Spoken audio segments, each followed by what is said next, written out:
What do a 70-year-old king and a 15-year-old bride have in common? Power, legacy, and absolutely nothing else. Across centuries and continents, royal families have sealed empires with wedding rings, and the age gaps? Jaw-dropping, uncomfortable, strangely consistent. This isn't about love. It's about lineage, politics, control. 30 royal marriages, each more unsettling than the last. Some built kingdoms, others ended in scandal. All of them ask the same question. When does tradition stop being noble and start being grotesque? Welcome to 30 royal marriages with the largest age gaps. History's most uncomfortable love stories. Before we dive in, if you love long-form mysteries, strange histories, and stories that make you uncomfortable in the best way, hit that subscribe button. It helps us keep digging where history gets weird. And while you're here, where in the world are you watching from? Drop your country in the comments. Better yet, tell us what time it is where you are right now. Midnight? 3 a.m.? Are you supposed to be asleep or working? Either way, you're here now. And this is where it gets strange. Władysław II, Jagiello, and Sophia of Halszany. There's a certain kind of silence that lingers in portraits. A lacquered stillness, regal, timeless, reverent. But sometimes, if you look too long, the silence stops feeling like stillness and starts feeling like a question no one wants to answer. In one such painting, Władysław to Jagiello stares out as the aging king of 1,000 battles, the crowned ruler of Poland and Grand Duke of Lithuania. A man born in the 1,350 seconds, molded by pagan rites, Christian conversions, and endless wars. His eyes are those of a man who has seen too much and yet married too young, just not for himself. Enter Sophia of Halszany. Her story doesn't begin with power. It begins in the provincial dust of what is now Belarus. A noblewoman of the Gedyminid line, distant but legitimate, useful but unthreatening. She was possibly 15, maybe a year younger. She was not famous, she was not loud, and she was not ready. When Władysław married her, he was already over 70. That's not a typo. It's not even rare, by medieval standards. But it is chilling. Not because it was criminal, everything about this union was technically lawful, blessed, canonized, and politically strategic, but because it was precisely that. Everything about it made sense, except the humans involved. By the early 15th century, Jagiello had already buried 2 wives and outlived most of his political enemies. But there was one problem he couldn't outlive: succession. Poland needed an heir. Jagiello needed a womb. Sophia, meanwhile, needed nothing, except perhaps to avoid offending powerful men. She was picked for her beauty, yes, but more importantly, her obscurity. She had no dynasty to back her, no brothers with swords, no cousins whispering treason, just a name and a uterus. And so, in 1422, the old king and the teenage girl were Wednesday. The wedding itself was the kind of ornate pageantry where everyone smiled too much and drank too fast. And under the weight of centuries, we've tried to make it look like strategy. But somewhere in those chambers, behind the veil of court records and ceremonial tapestries, a girl grew up in real time while her husband aged toward legend. It worked, politically. Sophia gave birth to 4 children, 2 of whom survived. Most importantly, she delivered Władysław III heir to the throne. A miracle, some said. Proof that the old lion still had teeth. But underneath that national relief was a far quieter horror. The miracle was expected. The miracle was required. And so, Sophia, barely out of adolescence, became the mother of a kingdom before she had fully become a woman. Was there love? Maybe. Sophia reportedly mourned her husband deeply after his death in 1434. But grief is complicated. It is entirely possible to mourn a man who was kind to you and still be haunted by the way you were never allowed to be a child. She ruled as Queen Dowager with some dignity. She even involved herself in her son's political futures. But the role she played, the one history remembers her for, was primarily biological. A bridge between generations. A vessel for continuity. A girl married to a man old enough to be her grandfather, because the kingdom had a throne that needed warming and a crown that needed passing. And the irony? Jagiełło, for all his wisdom and foresight, may have started a chain reaction of dynastic instability. His sons would die young. His grandson Sigismund I would inherit a throne increasingly fractured by succession crises. The Jagiellonian dynasty expanded, yes, but never quite stabilized. In a way, it mirrored the marriage that started it all. Necessary, momentous, and quietly tragic. The silence in those portraits still lingers. Jagiełło's eyes stare out from beneath a heavy crown, while Sophia's youthful face looks just slightly off-center, as though someone painted her in and wasn't quite sure where she belonged. She outlived him by over 30 years, but never really outlived the role they cast her in. Even in death, she's remembered not for what she did, but for who she gave birth to. History calls it pragmatism. Modernity calls it disturbing. The throne, of course, never says a word. And speaking of silence, there's another portrait that raises similar questions. It features a 6-year-old bride, a grown king, and a contract so politically urgent that no one seemed to flinch when the child was led to the altar. Richard II of England and Isabella of Valois. History loves its ironies, and few are quite as perversely elegant as a king deposed by his own cousin, remembered not for his governance or his wars, but for the strangely formal marriage to a child bride. Richard II was 29 years old when he married Isabella of Valois. She was 6, not 16, 6. And yet, the chroniclers were largely unbothered. It was 1396. England and France were locked in what was, by then, just the middle chapters of the 100 Years' War, a military conflict so long and dysfunctional it began to resemble family therapy with swords. Peace was the priority, or at least, a politically viable ceasefire. And in that grim calculus, nothing said diplomacy quite like a royal child handed off like a treaty signature with pigtails. Isabella was the daughter of Charles VI of France, a king who, depending on the month, either dressed like a monarch or believed he was made of glass. Yes, that, Charles VI, the Mad King of France. So negotiations with his court were less about statecraft and more about managing whichever delusion was in fashion that week. Still, both sides wanted peace, and peace needed collateral. Enter Isabella. She was bright, charming, and if we take the sources at face value, unusually composed for her age. But then, children in royal courts were often trained to smile through almost anything. The union was agreed upon quickly. There would be no consummation, not until she was older, they insisted. Instead, she would be treated with honor as a guest of the English crown, growing up in splendor under Richard's guardianship until she reached the legal age of maturity.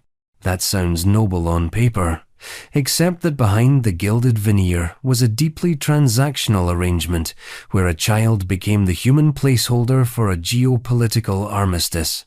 The wedding itself was held in Calais. Think, jeweled gowns, gold-leafed pageantry, a bishop trying not to wince as he read vows to a girl who barely reached his knee. Richard reportedly presented Isabella with jewels, silks, and a dowry fit for an empress. Witnesses claimed he treated her with kindness, like a father might. And yet, he wasn't her father. He was her husband. A fact that remains legally true, however symbolic the marriage was meant to be. The most surreal part, Isabella apparently liked Richard, or at least she liked the idea of him. She reportedly cried for days after learning of his eventual downfall. Whether this was affection or fear is anyone's guess, but in the eyes of many courtiers, the marriage had worked. France had its peace, England had its queen, and Richard had temporarily neutralized his critics. Temporarily, because, of course, none of it lasted. 2 years after the wedding, Richard was deposed by Henry Bolingbroke, his cousin, his rival, his inevitable successor. The deposition was bloodless, bureaucratic, and absolute. Richard was quietly escorted into confinement and, depending on which version of the story you believe, never came out again. His fate remains one of England's great historical ambiguities. Was he starved? Murdered? Left to rot? The official story says death. The unofficial ones say exile. But all of them agree on one thing. His queen was left behind. At 8 years old, Isabella was a widow, or at least a diplomatic inconvenience. Henry IV offered her a second marriage, to his son, the future Henry V. She refused. Or rather, her French relatives refused on her behalf. She was returned to France, where she eventually married Charles, Duke of Orleans, a man only about a decade older, relatively close in age. A comfort, perhaps, or a correction. She died young, at 19, after a difficult childbirth. Her second husband would spend most of his life in English captivity, a tragic figure in his own right. Their daughter, Jeanne, would go on to marry into the House of Alençon and disappear into the folds of history like so many royal women whose lives were measured by whose bloodlines they extended. Isabella's legacy? Mostly ceremonial. A queen without a reign, a wife without a marriage, a pawn without her board. She remains a symbol of royal fragility and how even the most glittering crowns can hide the quiet sorrows of childhood interrupted. There are no heroic paintings of Isabella, no famous speeches, no towering monuments, just documents, records, mentions. Enough to know she was there silent, obedient, draped in silks too heavy for her shoulders. Some historians insist that by the standards of the time, her story wasn't unusual, that children were often used as diplomatic bridges, and they're right, but that's not the defense they think it island. Because if anything, Isabella's story reminds us just how much royal power depended on the absence of consent, on the art of pretending that politics was parenting, and that treaties were toys. Richard, for all his flaws, might have been the more tragic of the two.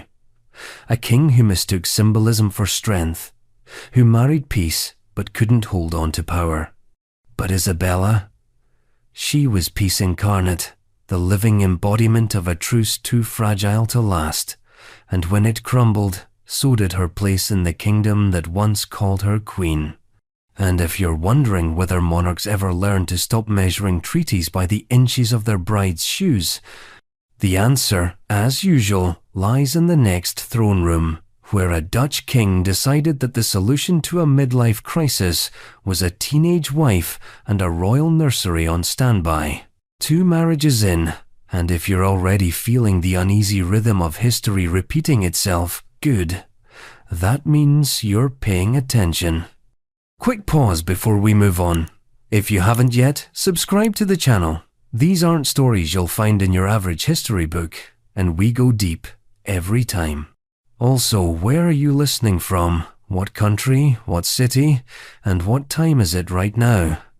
Are you watching this in broad daylight or somewhere around 2:47 a.m., wrapped in a blanket, wondering how we got here? Either way, buckle up. The next one's worse. King William III of the Netherlands and Queen Emma.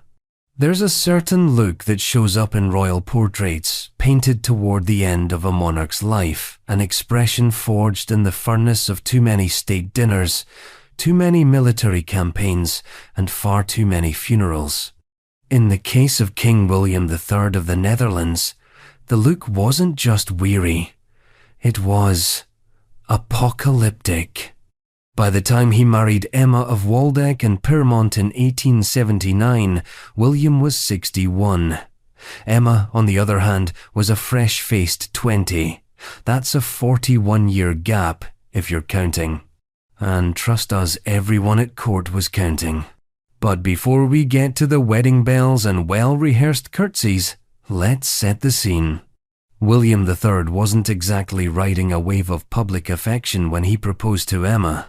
His first wife, Sophie of Württemberg, had died after a long, strained marriage, marked by both political tension and personal Cold War. Their relationship had been so unpleasant that for much of their marriage, they lived in separate palaces. Sophie focused on literature and quiet diplomacy. William focused on not being home. By the time Sophie passed away in 1877, William had gained a reputation as a volatile and difficult ruler. He had alienated most of his ministers, lost the respect of much of the Dutch political class, and earned the nickname King Gorilla for his temper. He was not a man known for subtlety, or tact, or restraint, which made his next move all the more curious. Instead of retiring into monarchical dotage with a few ceremonial appearances and some modest garden parties, William decided to remarry. And not just remarry, but remarry young. Emma was German, minor nobility, respectable, modest, and carefully educated. The seventh daughter of a prince whose domain was small enough to misplace on a map, she was ideal dynastic material. Importantly, she came with no political baggage, no ambitious uncles, and no emotional history to complicate things. Just youth, beauty, and an apparent willingness to marry a man who could have been her grandfather. The marriage took place in Irolsen, in the Kingdom of Prussia, in what must have been a display of pageantry so stiff it nearly cracked under its own symbolism. But beyond the uncomfortable arithmetic of their ages, the union had a specific and desperate purpose. William needed an heir. His sons from his first marriage had died. The future of the House of Orange was now in doubt. If he died without issue, the Dutch crown would have to pass sideways, or worse, outside the kingdom entirely. What he needed was a womb. What Emma provided was one of the last functioning dynastic incubators on the continent. 1 year into the marriage, Emma gave birth to a daughter, Wilhelmina. And that changed everything. For William, the birth of Wilhelmina was a brief reprieve from dynastic anxiety, but it didn't make him any more likable. He continued ruling with erratic intensity, and by the early 1882, his health began to fail. The portrait of the aging king began to deepen into caricature, a man clinging to his throne while the court prepared for what felt like a slow, silent coup. In 1890, he finally died. His daughter was 10, and Emma, barely out of her 20s, became the regent of the Netherlands. And here's the twist no one saw coming. She was good at it. Emma ruled as regent for 8 years, guiding the country through the transition with discipline, grace, and surprising political skill. She consulted widely, modernized aspects of the monarchy's public image, and ensured that Wilhelmina would inherit not just a throne, but a functional one. In other words, the 20-year-old girl who'd married a temperamental old king turned out to be the adult in the room all along. Historians still debate whether Emma loved William. That question may miss the point. What we can say is that she understood him perhaps better than anyone else in his life, and whether out of survival, conviction, or a deeper emotional bond, she played the part. History assigned her with eerie precision. But the image persists. William, towering and dishevelled, barking orders in a crumbling palace, and Emma, poised, diplomatic, already preparing for the moment she'd have to stand alone.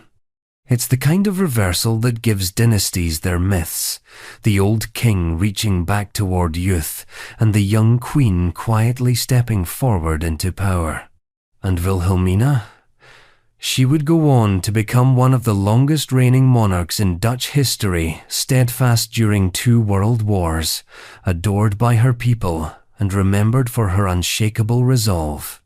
All of which, somehow, emerged from a marriage that on paper looked more like a parody of royal desperation than a foundation for national stability.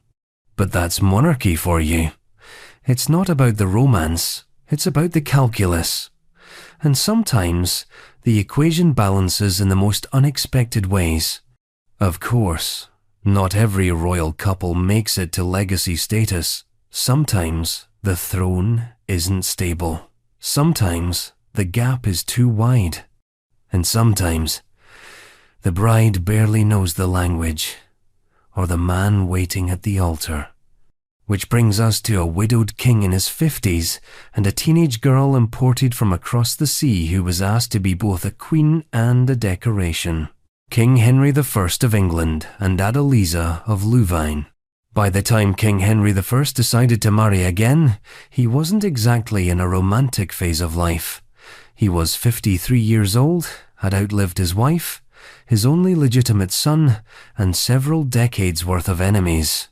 He had also fathered more illegitimate children than most medieval kings would publicly acknowledge, somewhere north of 20. You could say he was experienced, or just profoundly prolific. But in 1121, with the English throne wobbling in the aftermath of personal tragedy, Henry realized he had one job left to do: marry a young woman, fast. And preferably one with a functional reproductive system and no political complications. Enter Adeliza of Louvain, 18 years old, Belgian nobility, fluent in diplomacy, embroidery, and silence. She was renowned for her beauty. Some even called her the Fair Maid of Brabant. But more importantly, she came with no ex-husbands, no children, and no immediate expectations.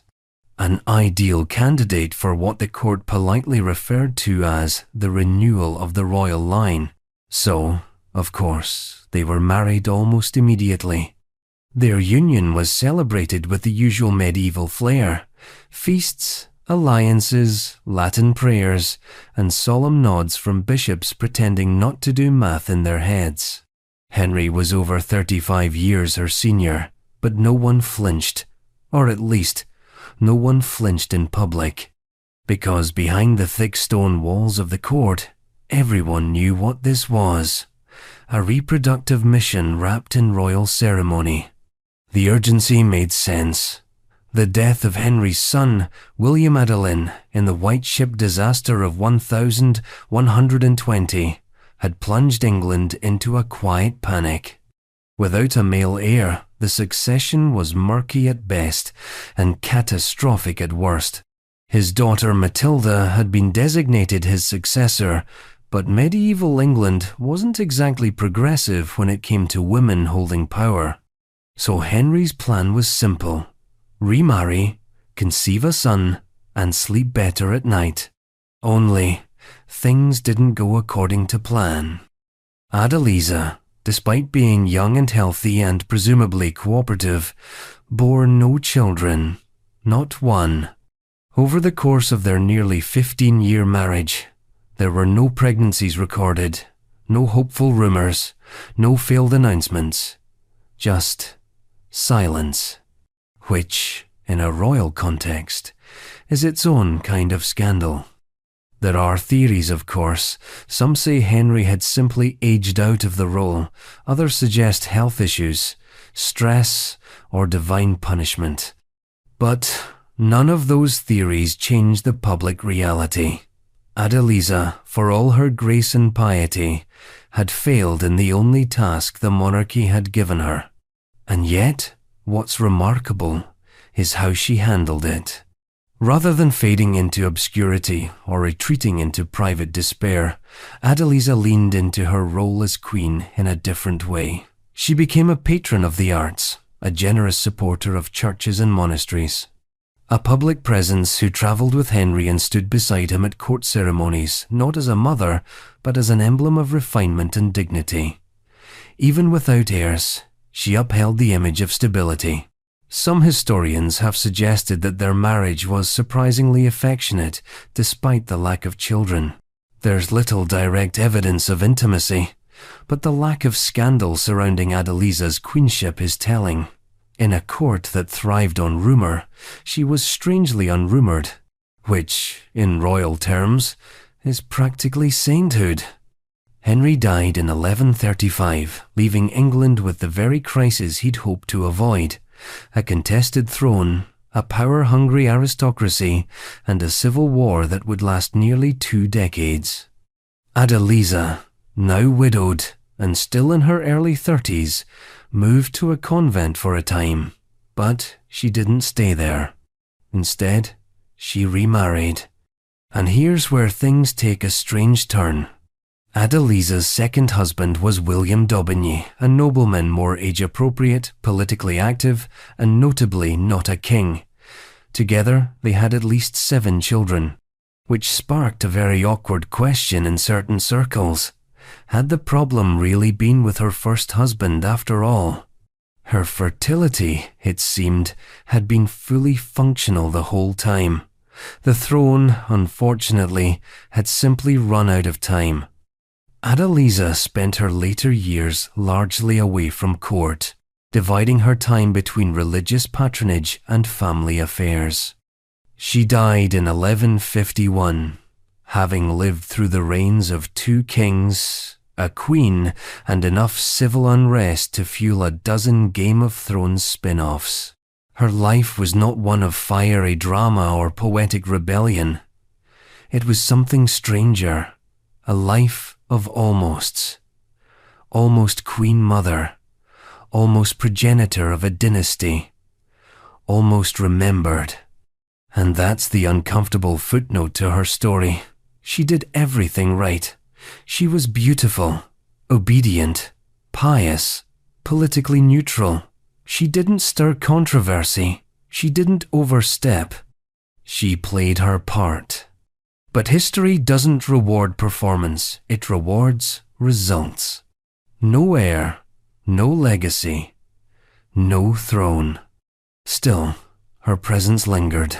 Her influence endured in the architecture she sponsored, the churches she funded, the dignified image she carved out in an era that saw most women as either wives or wombs.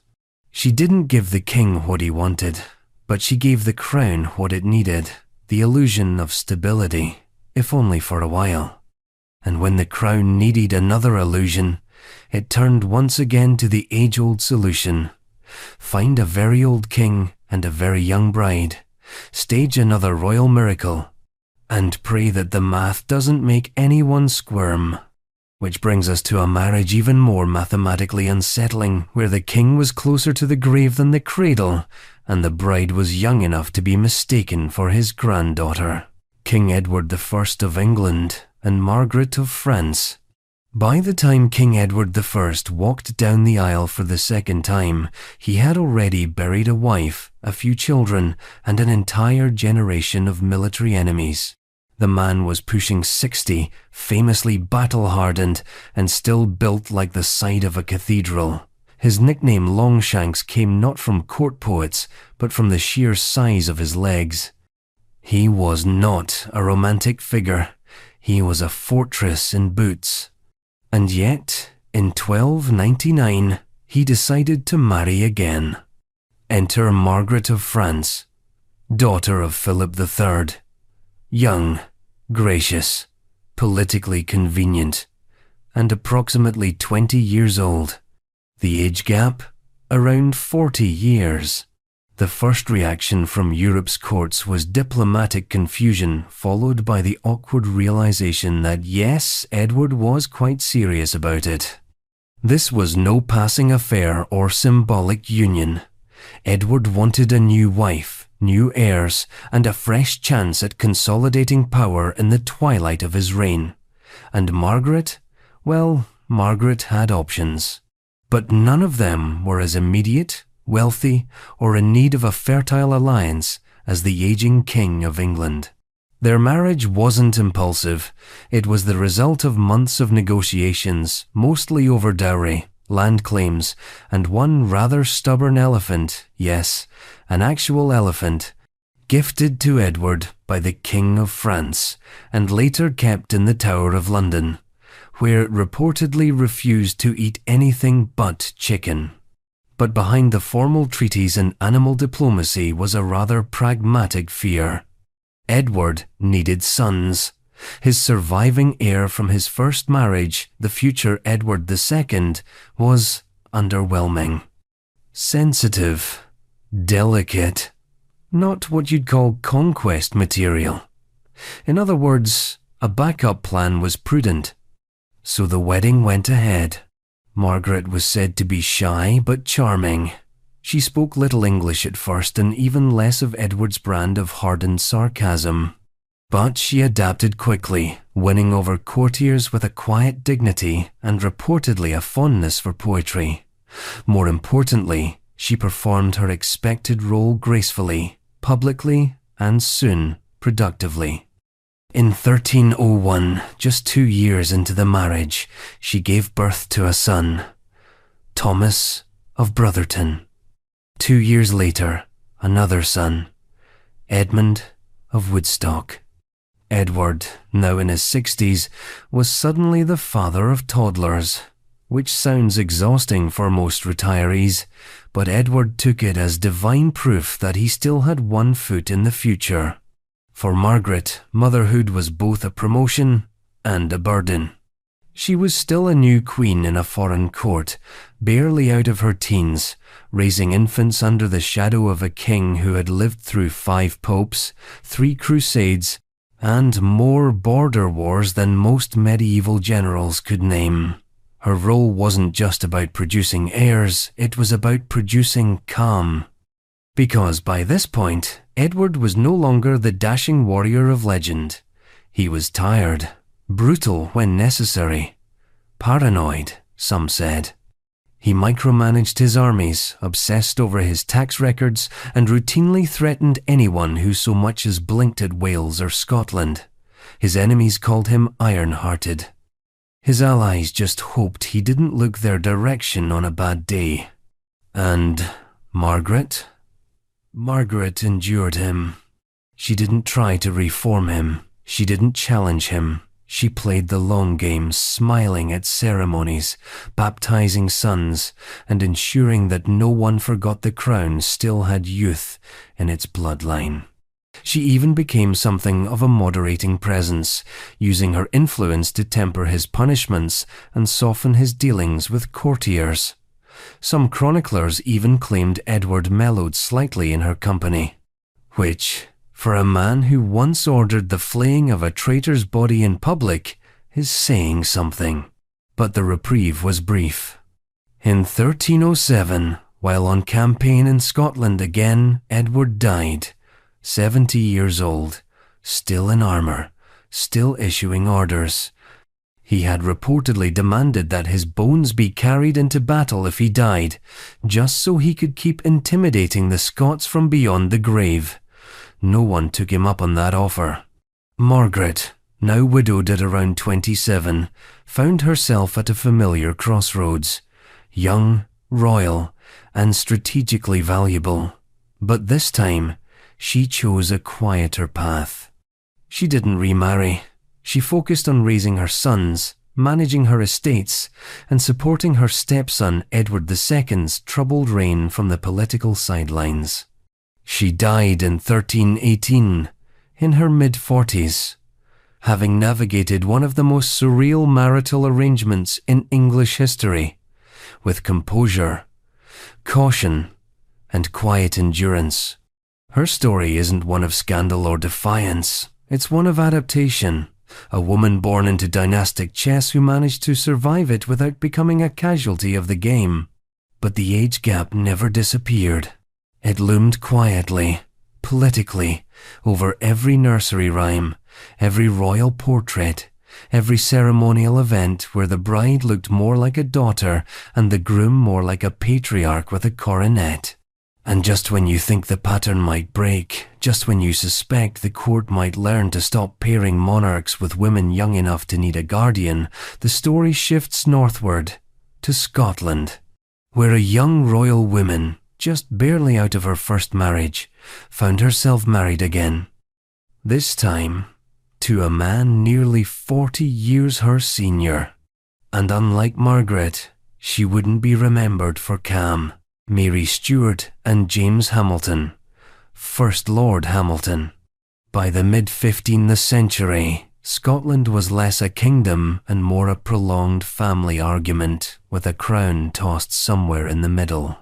Its nobles were restless, its alliances brittle, and its thrones at times almost optional. Into this ever-tilting chessboard stepped Mary Stuart, the eldest daughter of James II of Scotland. She was royal by birth, political by upbringing, and unlucky by marital contract. Her first husband, Thomas Boyd, Lord Boyd of Kilmarnock, had been a bold but ultimately doomed alliance. He was young, ambitious, and unfortunate enough to be at the wrong end of the ever-changing political winds. His family fell out of favour within years of the marriage, and he was exiled, declared a traitor, and stripped of his titles. Mary, still a teenager, was left behind alone in court, scandal at her heels, and with her own legitimacy suddenly called into question. She had options. Royal daughters always did. But none of them were particularly good. Enter James Hamilton, First Lord Hamilton, a man who had somehow managed to walk through every political crisis of the past decade without getting executed, a rare skill in Scotland. He was somewhere in his late 50s, had previously been married, and had children of his own already knocking around the noble circuit. And yet, in 1474, he married Mary. She was around 21. He was pushing 60, an age gap of nearly 40 years. Not entirely scandalous in the 15th century, but still eyebrow-raising, even in Edinburgh. So why did she marry him? The simplest answer is survival. After the downfall of the Boyds, Mary's political capital was spent.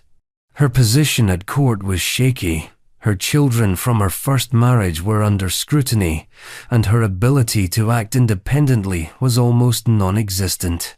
Marrying Hamilton meant aligning herself with one of the most politically secure noblemen in Scotland, a man whose ties to the royal family and well-honed instincts had kept him on the right side of almost every purge. But there was another reason, one that wasn't written in official documents, or carved into stone.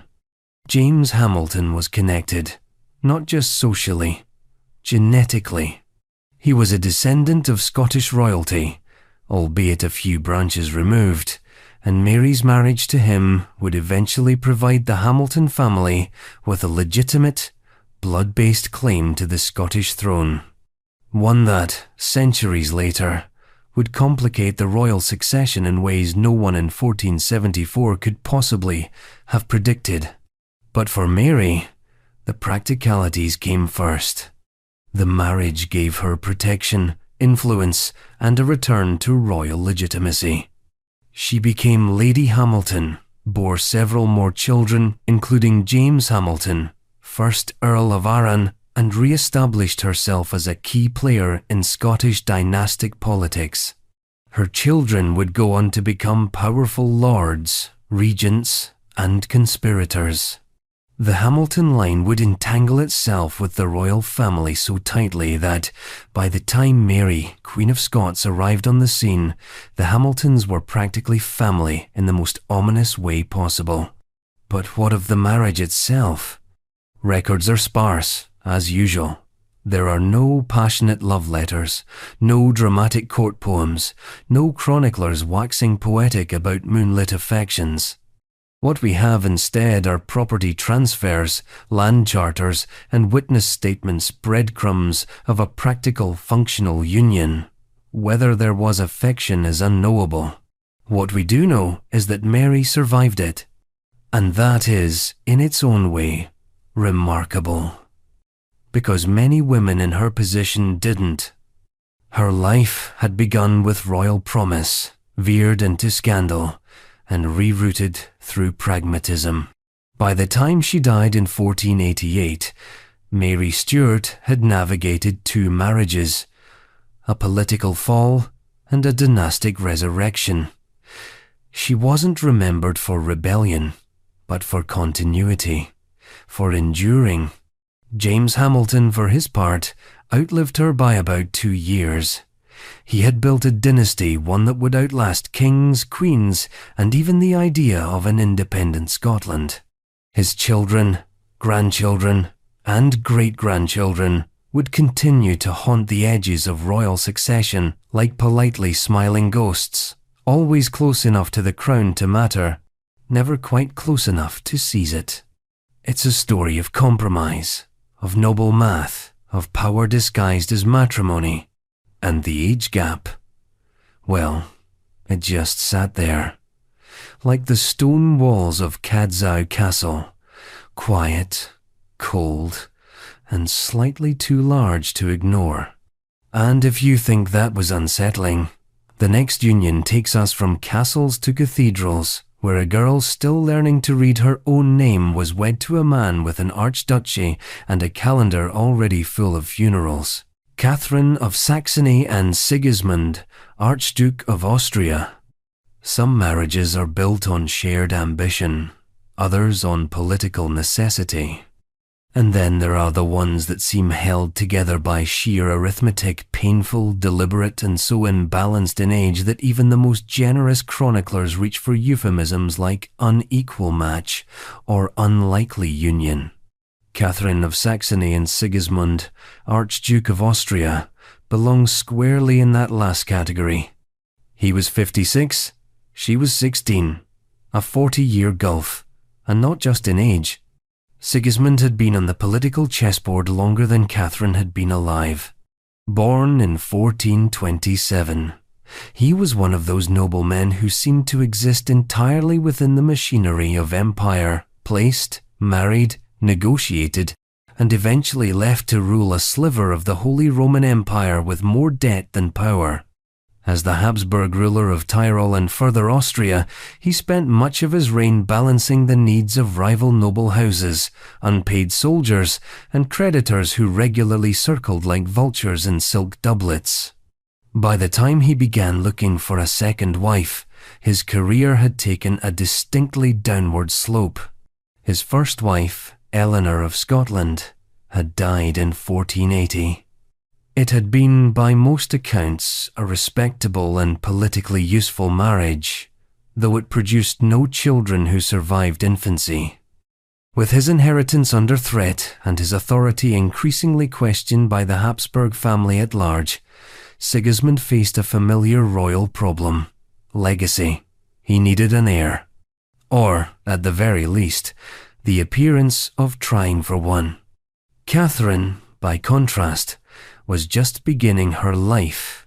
She was the daughter of Albert III, Duke of Saxony, and Sidonie of Podebrady, royal enough to matter, but not so powerful as to be dangerous. At 16, she had spent more time learning courtly manners and theological Latin than contemplating the finer points of Habsburg succession. She had no meaningful say in the marriage, of course. Few noblewomen did, but on paper it was an honor. marrying into one of the most powerful dynasties in Europe, ascending to a title, and presumably securing a future in which her survival and obedience would be richly rewarded. They were married in 1484. The ceremony was reportedly lavish, though lavish in the late 15th century Habsburg sense, meaning full of gilt-edged promise and debt-financed grandeur. Sigismund, now approaching 60, was visibly aging, increasingly frustrated by his dwindling influence, and often embroiled in financial disputes with the cities under his rule. He had, by this time, pawned off large swaths of Tyrolean territory to pay off war debts. His councillors had grown wary, his courtiers resentful. But still he had a young wife. And in royal logic, that meant possibility. The public expectation was clear. A child would secure his succession and quiet the murmurs of impending political collapse. But the child never came. Catherine and Sigismund's marriage, despite its ceremonial gloss, remained childless. Whether the failure lay in age, biology, or simple incompatibility, no one could say out loud. The chronicles of the time were politely silent, as if not mentioning the obvious might somehow make it disappear. But the silence said enough. More interesting, perhaps, was Catherine's role in court after the wedding. Despite her youth, she quickly proved herself more than a ceremonial bride. Accounts suggest she was dignified, intelligent, and strategically cautious traits she would need in abundance, because Sigismund's rule was collapsing around them.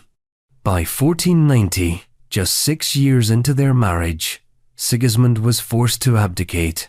Pressured by Emperor Frederick III and the increasingly powerful Maximilian I, his own cousin, and eventual successor, Sigismund relinquished control of Tyrol and further Austria. His reign ended not with a rebellion, but with a quiet, dignified step backward. A man too old to fight and too proud to beg. Catherine, still only in her 20s, now found herself the consort of a man with no crown, no real estate, and very little relevance. They lived out their remaining years in near retirement. She became more involved in religious patronage. He withdrew into ceremony and reflection. Sigismund died in 1496. Catherine, still barely over 30, lived another 4 years before passing away in 1501. She never remarried. Whether this was out of loyalty, strategy, or exhaustion is anyone's guess. What remains of their union is mostly paperwork. A few letters, some land transfers, the odd marginal note from a visiting ambassador remarking on the contrast between the aged Archduke and his youthful bride. No scandals, no legends. Just a union conducted under the weight of dynastic necessity and preserved in the folds of court protocol. But within that silence, there's something quietly tragic. Sigismund's late-stage political collapse was mirrored by a personal one. His attempt to salvage his legacy by marrying young didn't just fail, it underscored how little control he had left. And Catherine, though elevated to the status of Archduchess, spent her formative years surrounded not by hope or family, but by the slow unraveling of a kingdom and the bitterness of a man outlived by his own ambitions. It's a cautionary tale dressed up as a diplomatic victory, a reminder that marriage, in royal terms, was less about affection and more about arithmetic.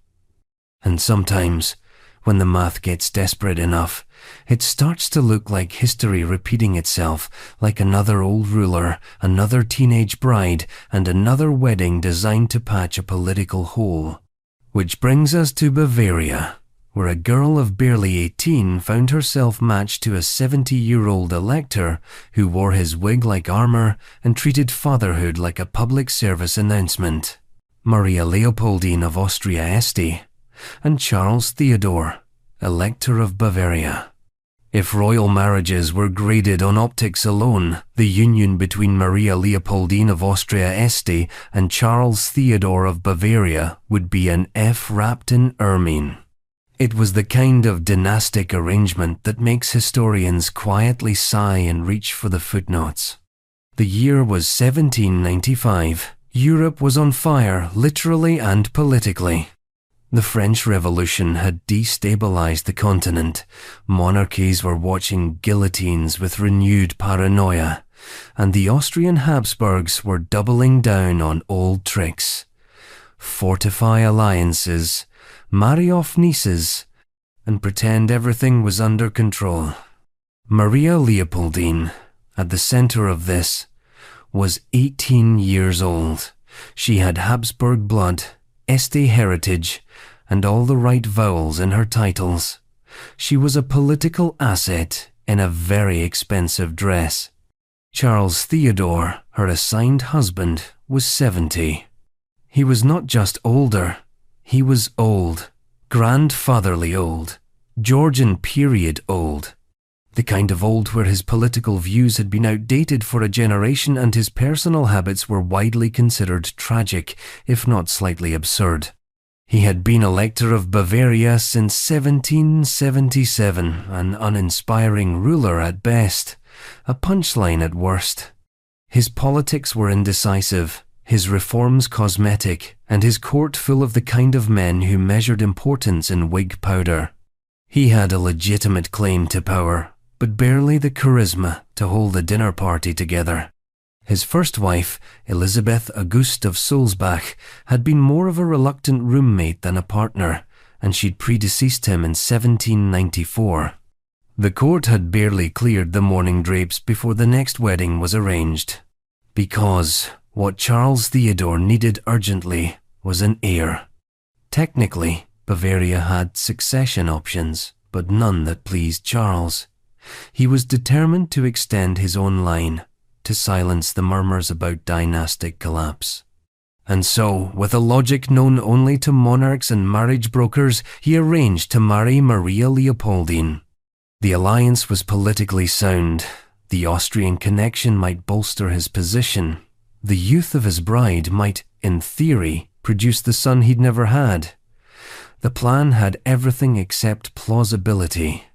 Because what played out over the next 2 years wasn't a royal love story or even a functional partnership. It was a symbolic performance.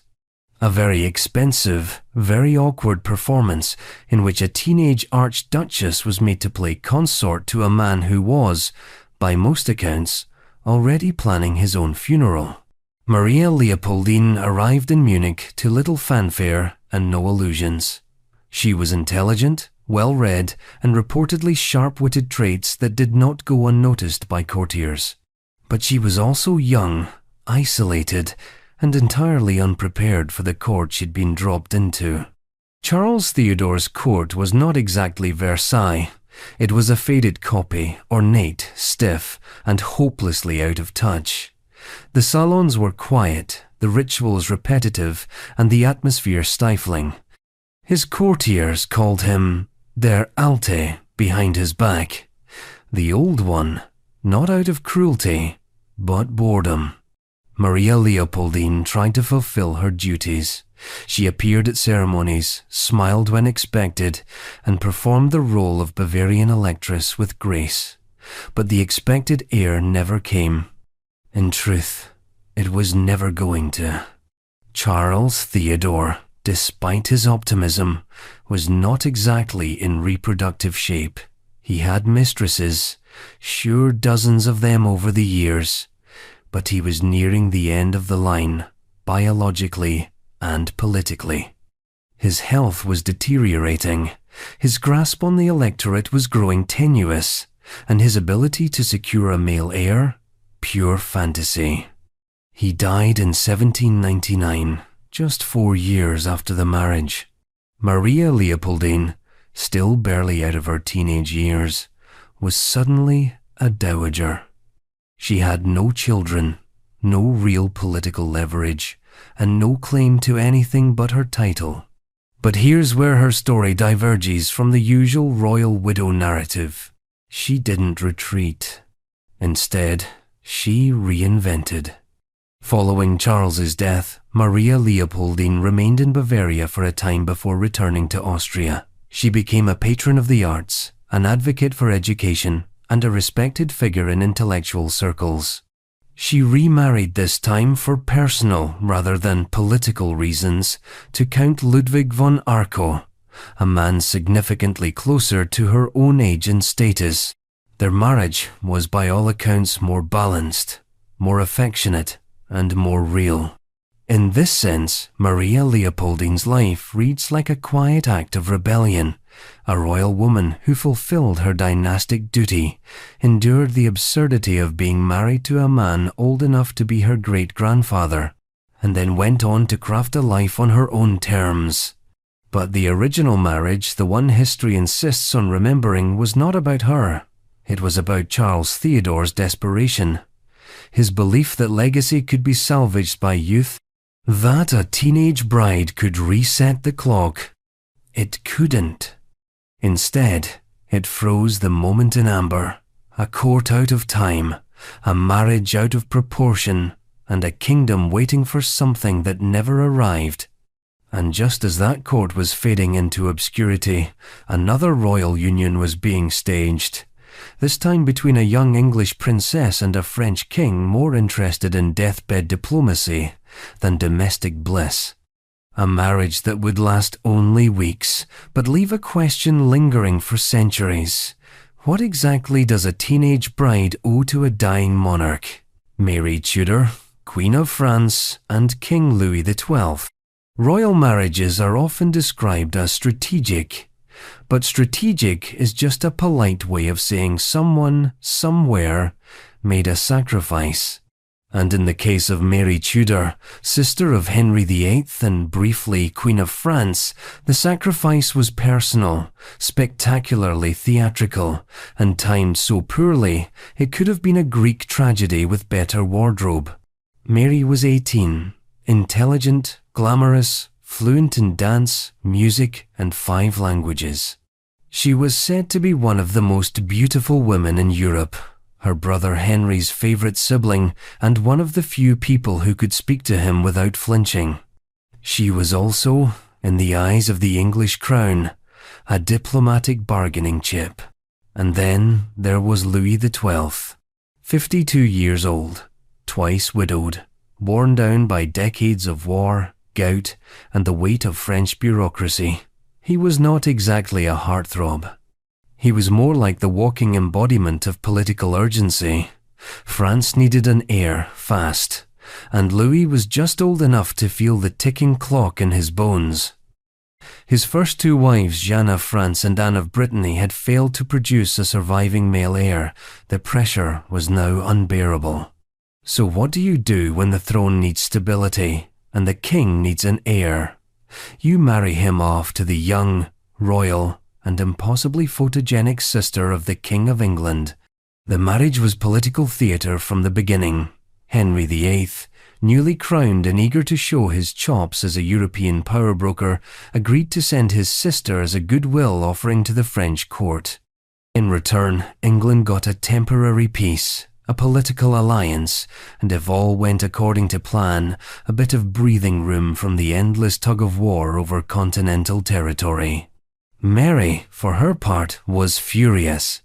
She had other plans. Her heart reportedly belonged to Charles Brandon, Duke of Suffolk, a man of high birth, modest influence, and not nearly enough crowns to make the French match disappear. She begged Henry not to make her go. She wept, protested, bargained, and then, realizing she had no leverage, made a final request. If she did this, if she married Louis XII, the ailing King of France, Henry must promise that once the old man died, she could marry whomever she chose. Henry agreed, though, being Henry, the definition of promise would prove flexible later on. So Mary Tudor sailed to France, glowing in silks and furs, her jaw set like a guillotine.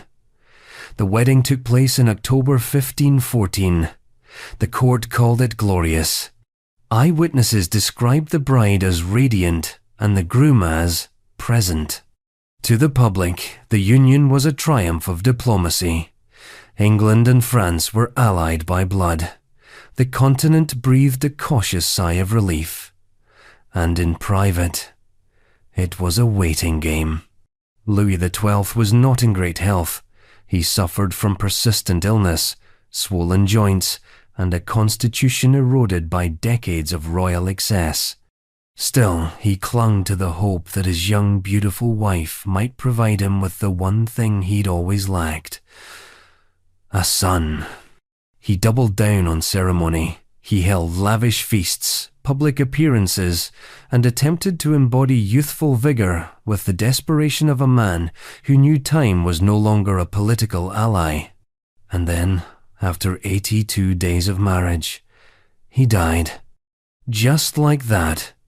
The official cause? A sudden illness. The unofficial consensus? The strain of trying to act 30 when he was, in fact, 52, and in failing health. The French court shifted instantly, mourning in public, maneuvering in private. And Mary? Barely out of her teenage years, she found herself widowed, titled, and dangerously attractive in the eyes of every French noble with a half-baked claim to the throne. But Mary remembered her bargain. She had upheld her end, married the man, danced the dances, waited. Now she wanted her prize, Charles Brandon. And here's where things get messy. Henry VIII, suddenly realizing that his sister was now one of the most eligible women in Europe, got cold feet. She was too valuable, too political, too useful to be married off to a court favorite with charm and no real strategic worth. He hesitated. So Mary and Charles took matters into their own hands. They married secretly and without permission. It was a scandal, a diplomatic incident, a headline event. Henry was livid. But eventually, with enough groveling, bribes, and public relations work, he forgave them. Partly because Mary was stubborn, partly because Charles Brandon was a loyal subject, and partly because Henry had already moved on to more pressing matters, like which of his wives he'd eventually come to regret. Mary and Charles lived out their days quietly, by Tudor standards. Their marriage lasted nearly 2 decades. She never returned to the kind of political stage she'd occupied in France, but she didn't seem to mind. She had chosen, for once, something for herself. As for Louis XII, he was buried in Saint-Denis, France's royal necropolis, with 2 failed dynastic marriages and 1 very brief teenage queen. No heir, no lasting peace, no fairy tale ending. Just a wedding that briefly calmed a continent and a death that reminded everyone how little time even kings have. And if you think 82 days of marriage was short, wait until we meet a modern royal whose wedding photos look like a fairy tale, but whose story, in hindsight, reads like a contract disguised as a ceremony. Prince Albert II of Monaco and Princess Charlene. In a palace perched above the Mediterranean, a prince once promised the world a fairy tale. The press called it a modern romance. The tabloids called it a real-life Cinderella story. The bride was an Olympian. The groom a lifelong bachelor finally ready to settle down. The setting, Monte Carlo. The mood, cautiously optimistic. But behind the pearl-white smiles and royal monograms, the marriage of Prince Albert II of Monaco and Charlene Wittstock played out like a sun-drenched soap opera, one where the ocean glittered and the questions never quite stopped. Prince Albert II was 53 when he married Charlene. She was 33. A 20-year age gap, not the largest in royal history by far, but enough to make headlines, especially in a monarchy already steeped in myth and melodrama. Charlene wasn't born into royalty. She was born in Zimbabwe and raised in South Africa. Her childhood was defined by discipline, not decadence. She trained as a swimmer and became an Olympic athlete. By the time she met Albert in 2000, she had competed internationally, carried national expectations, and lived a life measured in seconds and finishes. Albert, meanwhile, had spent most of his life navigating the curious paradox of being a royal in a kingdom smaller than most city parks. Monaco is a microstate, yes, but its monarchy is a global spectacle. His father, Prince Rainier III, married Grace Kelly, an American movie star turned princess, forever immortalized in grainy paparazzi shots and mid-century glamour. Albert grew up in the glare of the camera, under the weight of his mother's legacy and his father's political balancing act. He didn't marry young. In fact, he didn't marry at all, at least not until he was past 50. By the time he proposed to Charlene in 2010, he was already the subject of endless speculation. Playboy prince, commitment phobe, scandal manager. The palace never said it out loud, but everyone knew the unspoken truth. This marriage wasn't just romantic, it was constitutional. Albert needed legitimacy. Specifically, he needed a legitimate heir. Because Monaco, for all its yachts and casinos, was still a hereditary monarchy. And while Albert had acknowledged 2 children born outside of wedlock, one with a Togolese flight attendant, another with an American estate agent, neither could inherit the throne. The law was clear. No marriage, no succession. So when Charlene accepted his proposal, it felt like a royal solution to a very modern problem. But the fairy tale showed cracks early. Rumors swirled almost immediately. French newspapers speculated that Charlene had cold feet, that she tried to flee the country days before the wedding, that her passport had been confiscated. The palace denied everything. Of course, the wedding proceeded, 2 days of ceremony, designer gowns, European dignitaries, fireworks over the harbour. Charlene cried at the altar. The press called them tears of joy. The internet called them something else entirely. Since then, the marriage has been more enigmatic than scandalous. Charlene became Princess of Monaco. She attended official functions, smiled on balconies, posed with grace, but something about her presence felt removed. The princess who once swam the 100-meter backstroke in international competition now appeared in public with the tense stillness of a guest in her own life. She lived in Monaco, then South Africa, then returned to Monaco, often amid rumors of medical treatment, emotional strain, or just vague exhaustion. At one point, she spent 10 months away from the principality. The palace insisted it was health-related. The tabloids speculated about everything else. And Albert? He remained composed, the seasoned royal, fluent in diplomacy, but never quite able to silence the quiet sense that, somewhere along the line, this wasn't the story it was supposed to be. In 2014, the couple welcomed twins, Princess Gabriella and Prince Jacques. The succession was secure. The throne had an heir. And yet, the public fascination didn't fade. Because this was no ordinary royal couple. They didn't bicker in tabloids. They didn't explode on social media. They simply existed. Politely, elegantly, like mannequins in a historical reenactment. And in that elegance lies the real intrigue. Because modern royalty doesn't die in scandal, it withers in ambiguity. And the marriage of Albert and Charlene might be the most ambiguous of them all. A prince whose life was shaped by legacy. A bride who stepped into that legacy and never quite found her footing. A monarchy that needed stability. A contract dressed as a coronation. Even now, when they appear together at state events, foundation galas, or Monaco's endless charity circuits, there's something theatrical about it. a perfectly choreographed performance, as if the marriage has become not just a reality, but a responsibility.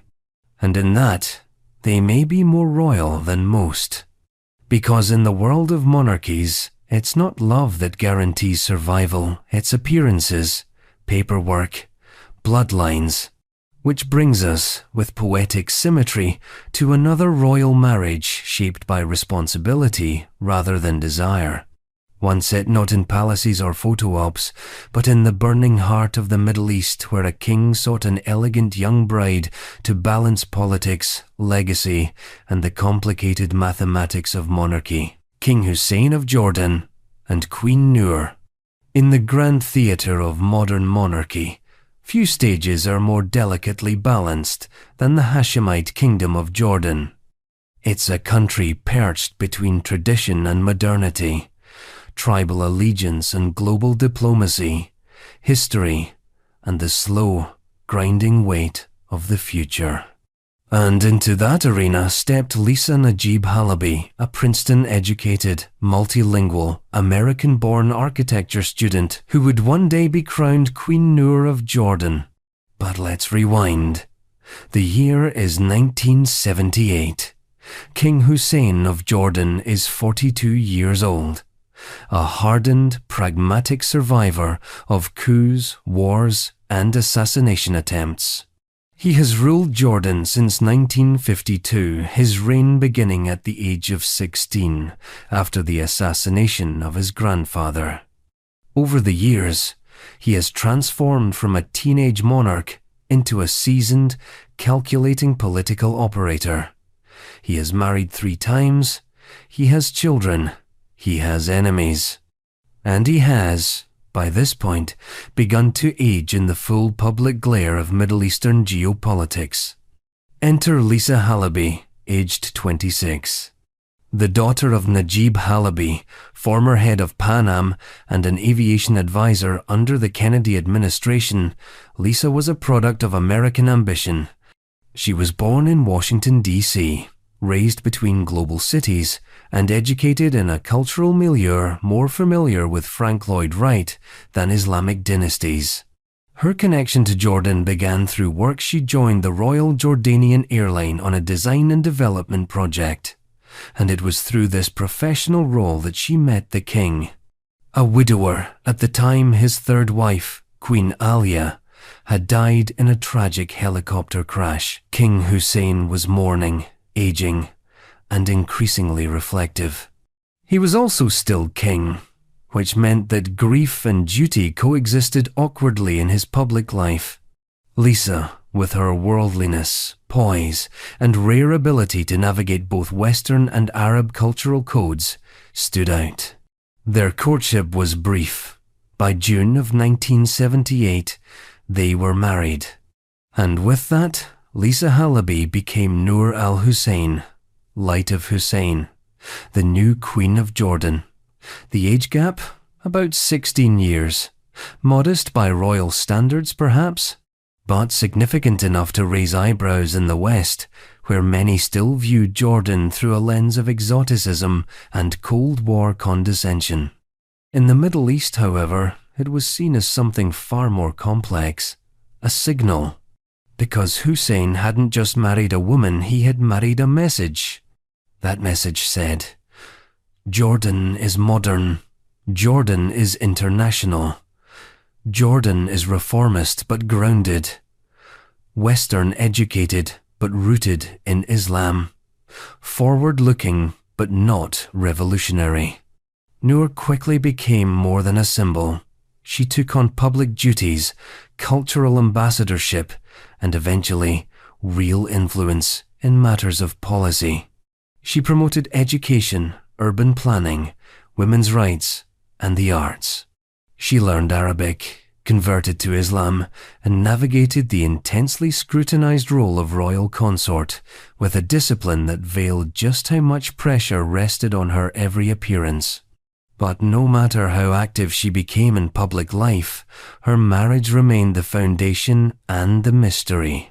By all public accounts, Hussein and Noor shared a deep bond. He was drawn to her intellect, her poise, her quiet refusal to play the passive queen. She brought a modern presence to a monarchy that had long walked a tightrope between appeasing conservative clerics and reassuring Western allies. Still, the age gap defined the power dynamic. Hussein was the central figure politically, historically, and personally. Noor was, at least initially, a supporting character in a kingdom where the king's word was not merely law, but legacy. Their marriage lasted over 2 decades, during which Noor gave birth to 4 children and navigated the shifting tectonics of a region in near-constant crisis. From Black September to the Gulf War, from peace negotiations with Israel to internal reforms, Hussein ruled with the dual instincts of a monarch and a survivor. And through it all, Noor stood beside him not merely as a consort, but increasingly as a trusted advisor. When Hussein's health began to deteriorate in the 1,990 seconds cancer treatments, relapses, it was Noor who took on a more visible role. Her public grace in those years, as the king visibly weakened, earned her admiration even from critics of the monarchy. But there was also a subtle anxiety beneath the admiration. What happens to a queen when the king dies? In 1999, Hussein passed away. His chosen successor was not his eldest son from a previous marriage, nor one of Noor's children. It was Abdullah II, his son by Princess Muna, a former British military nurse and Hussein's second wife. The transition was smooth, formal, and presented as the king's final command. But for Noor, it marked a quiet end to political centrality. She became Queen Dowager, mother to princes without thrones, a living symbol of a political era that had just closed. Her life after Hussein has been dignified, charitable, and often sharply observant. She speaks at global forums, promotes disarmament, writes books, and occasionally surfaces in interviews that remind people she was never just a consort. She was, and remains, a strategist. Their marriage, while not scandalous or volatile, remains a curious fixture in modern royal history, a political alignment cloaked in personal affection. A bond forged across continents, languages, and dynastic expectations. A love story, perhaps. Or maybe just the kind of high-functioning arrangement where affection and diplomacy sit side by side, knowing better than to step on each other's toes. Because in the world of royal unions, not every story is about romance or tragedy. Some are about endurance, some are about performance, and some, like the next one, are about rewriting the script entirely, with a king who was old enough to be his bride's father and a princess young enough to think that meant safety. King William IV and Queen Adelaide of Saxe-Meiningen. By the time William IV finally became King of the United Kingdom in 1830, he was in his mid-60s, balding, cantankerous, and deeply ambivalent about the whole business of monarchy. He had spent most of his life as the spare, a naval officer, a man about town, and the kind of royal relative whose primary job was to avoid embarrassing the crown too much while waiting, eternally, in the wings. He had also spent much of that life with a woman he never married. For 20 years, William lived openly with the Irish actress Dorothea Jordan. They had 10 children together, known collectively as the Fitzclarences, a surname given to illegitimate royal offspring with more social courtesy than legal status. William genuinely cared for her, and their domestic life was by all accounts surprisingly warm, even affectionate. But affection isn't inheritance. And when his older brother, George IV, died without a legitimate heir, everything changed. Suddenly, the British crown was within reach, and suddenly, William needed a wife. Not a mistress, not a partner. A queen, preferably young, preferably fertile, preferably not interested in causing trouble. Enter Princess Adelaide of Saxe-Meiningen. She was everything Dorothea Jordan wasn't. Reserved, noble, German, childless, and 27 years younger than William. The age gap? About 27 years. In 1818, Adelaide was 25 years old. A modest princess from a minor German duchy, her life was destined for quiet dignity or strategic marriage, whichever came first. When British agents began searching Europe for suitable royal brides, she was seen as a safe bet. No political baggage, no extravagant demands, no grand ambitions. Just a pious, obedient young woman with the right bloodline and, crucially, the possibility of bearing an heir to stabilize the line of succession. They were married within weeks of meeting. The wedding was held quickly, almost as a formality, and without the sentimental fanfare that would become typical in later royal unions. William was 52, impatient, and already somewhat skeptical of matrimony. Adelaide was 25, reserved, and likely aware that her role would be less about companionship and more about dynastic repair. Yet, in an odd twist that history tends to brush past too quickly, the marriage worked. Not in the romantic sense, not a fairy tale, but in its own way, it was functional, cooperative, and unexpectedly loyal. Adelaide took her duties seriously.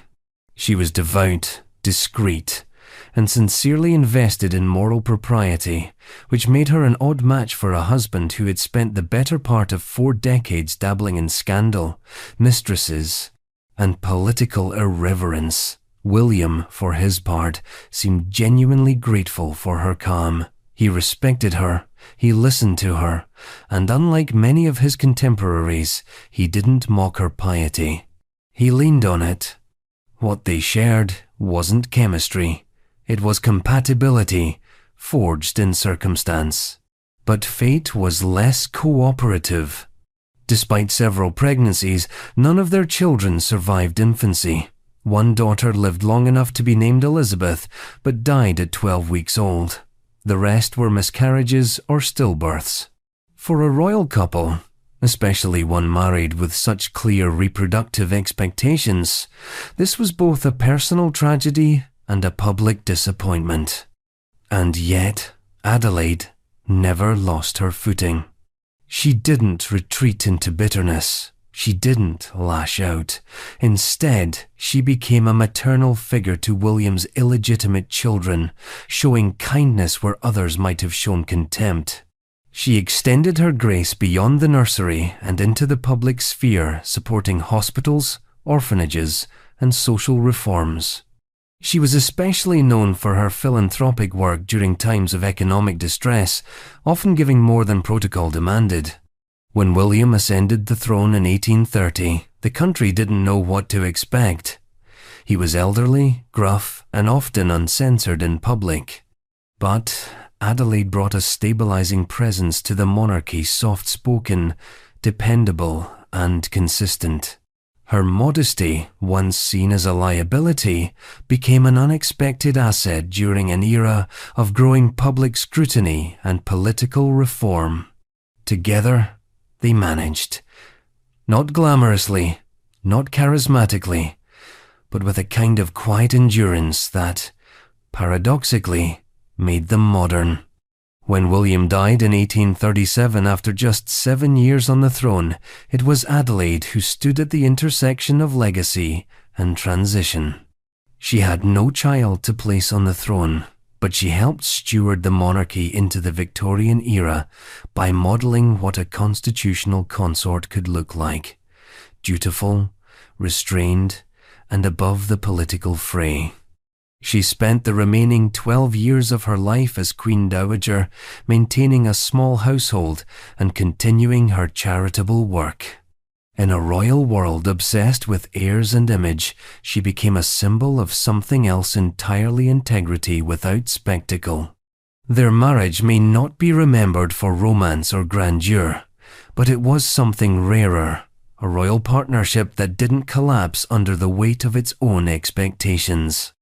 And in that, it stands in quiet contrast to many other unions in royal history, especially the ones where affection, ambition, and anxiety all combusted in spectacular fashion. Like, say, the next monarch in line, whose own matrimonial decisions would make William's domestic life look like a Sunday picnic, and whose court would revolve not around compatibility, but chaos disguised as ceremony. Henry VIII and Jane Seymour. If the Tudor dynasty were a novel, Henry VIII would be the character you couldn't stop reading about and absolutely wouldn't trust near your daughter.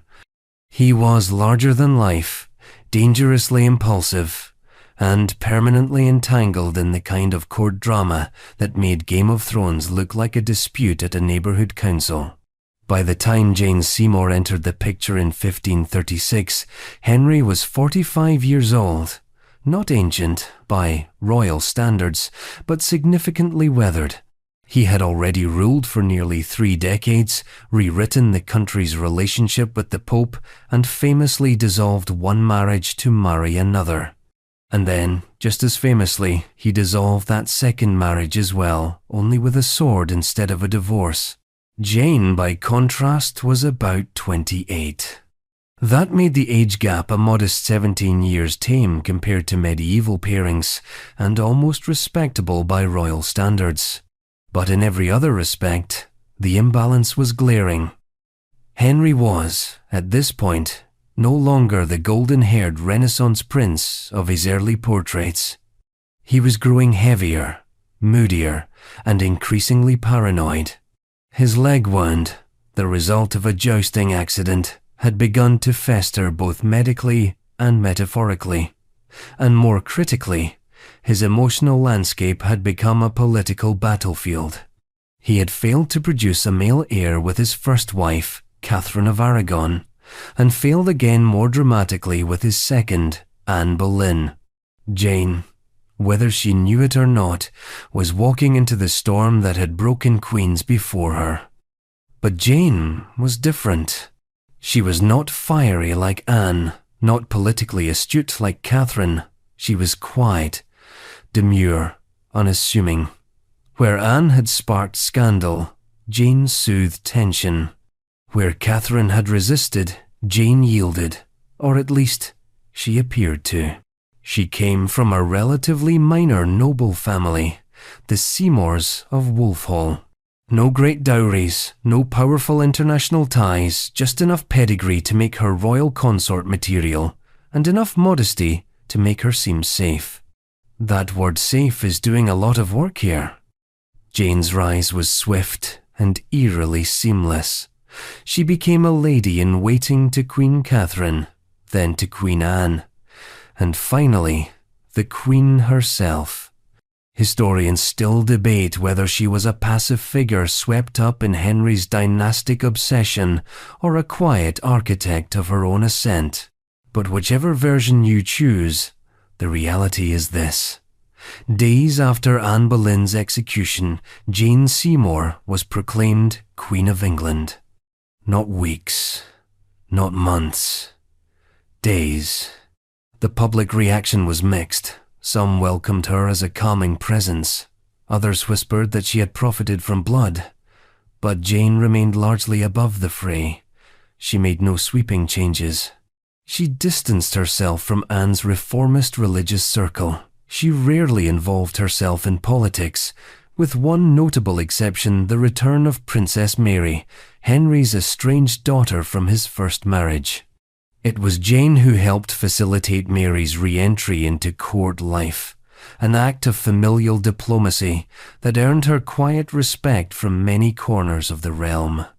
But Jane wasn't brought in to be a mediator, she was brought in to bear a son. And in 1537, after more than a year of growing pressure, she did. The birth of Edward VI was Henry's long-awaited moment of vindication. Finally, an heir, a legitimate male heir, born to a queen who hadn't needed divorces or executions to secure her place. The court erupted in celebration. Bells rang across the kingdom. Henry, never known for modesty, declared that all his hopes had been fulfilled.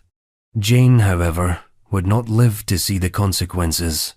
Just 12 days after giving birth, she died most likely from postnatal complications. It was the first time in Henry's reign that a queen had died without scandal. No annulment, no exile, no execution.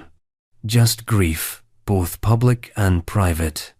And here lies the irony. Jane Seymour, the queen who spoke the least, left the loudest echo in Henry's mind. He married 3 more times after her, but he was buried beside her. Not Catherine, not Anne, Jane. In his later years, bloated and embittered, Henry would reportedly speak of Jane with a kind of wistful reverence. She had given him what no other woman had, a son, a sense of completion, a temporary illusion of stability. But the illusion didn't last. Edward VI would become king at 9 and die at 15, leaving no heir.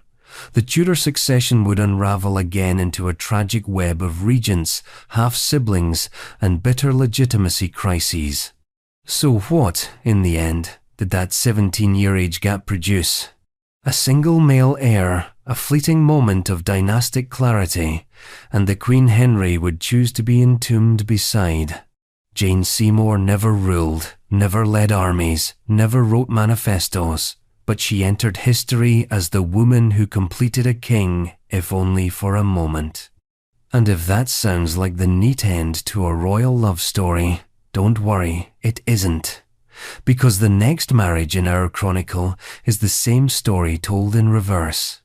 A young girl, married to an aging king, tasked not with soothing his rage but resurrecting a dying dynasty, all under the watchful eye of a court that measured her worth in babies and bloodlines. Adeliza of Louvain and Henry I of England. History rarely gives second chances, but kings tend to take them anyway, especially when succession is on the line. By the time Henry I of England decided to remarry in 1121, he was 53 years old and freshly widowed. He had ruled England for over 2 decades with a cold efficiency that made him feared, respected, and very much alone. His first wife, Matilda of Scotland, had died the year before. His only legitimate son, William Adelin, had drowned in the White Ship disaster, a tragedy so severe it threatened to undo his entire dynasty. And suddenly, Henry King, conqueror, prolific father of bastards, had no male heir. The political clock was ticking. Enter Adeliza of Louvain. She was young, titled, devout, and, most critically, childless. Not in a negative sense, just in the sense that her body had not yet been tasked with solving a nation's dynastic crisis. At around 18 years old, she was half Henry's age, and then some. The age gap between them was 35 years, give or take a politically sanitized birthday. She was the daughter of Godfrey I, Count of Leuven, a strategic continental ally, minor in power, but rich in royal bloodlines. Her pedigree was impeccable, her education pious, and her appearance widely praised. Chroniclers described her as beautiful and chaste, a combination that made her a medieval unicorn, desirable and uncontested. They were married in January 1121, less than a year after Henry's first wife had died. The court moved quickly. There were no romantic declarations, no drawn-out courtships. Henry needed a solution, and Adeliza's youth was an answer, dressed in white. The public narrative was simple. Henry, grieving but responsible, had found a suitable queen to help produce the much-needed heir. But beneath that carefully curated story was the quiet reality that she was a teenager, married to a man older than her own father, with the future of a kingdom resting squarely on her womb. And then nothing happened. No pregnancy, No heir, no dynasty salvaged. Over the course of their 13-year marriage, Adeliza and Henry produced no children, not a son, not a daughter, not a whisper of hope. In a time when a queen's worth was almost exclusively measured in offspring, this silence became its own kind of scandal. A whisper campaign without volume, but with consequences. Of course, no one could say it was her fault. Not publicly. Henry was in his mid-50s by the time of the wedding, old by 12th century standards, and hardly a symbol of peak virility. But he had over 20 acknowledged illegitimate children, a fact he seemed almost proud of. He was, in the words of one chronicler, remarkably fecund. The implication was clear. If no heir came from this union, the problem wasn't the king. But time, as always, had its own agenda. Henry died in 1135. His one legitimate son remained dead at sea. Adeliza, now in her early 30s and still childless, found herself in a familiar royal role, widowed and irrelevant. Only, she didn't vanish. Adeliza withdrew to a convent temporarily, as expected, but then did something quietly rebellious. She remarried, not to a king, not to a foreign prince, but to William d'Aubigny, a nobleman of significantly lower status, known for loyalty and military service, but not royal blood. And then almost immediately she had children. Lots of them. 7, to be exact. The timing was poetic. Adeliza, once thought barren, turned out to be fertile after all. It was Henry who could no longer produce an heir. The dynasty collapsed not because of her failure, but his. And yet, history never quite rewrote the story in her favor. Instead, she became a historical footnote, a quiet queen, a transitional figure. But look closer, and she becomes something else entirely. Adeliza's second marriage wasn't just a personal redemption, it was a correction.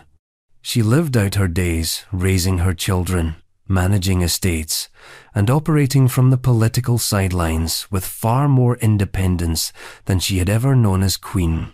She died in 1151, largely forgotten by the crown she once served, but very much remembered by the descendants she left behind.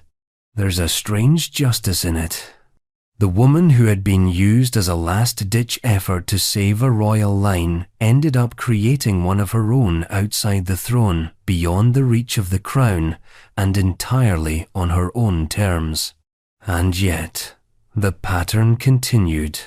Because for kings who had run out of time or sons, there was always one more marriage to arrange, one more young bride to summon, one more gamble to play with someone else's life.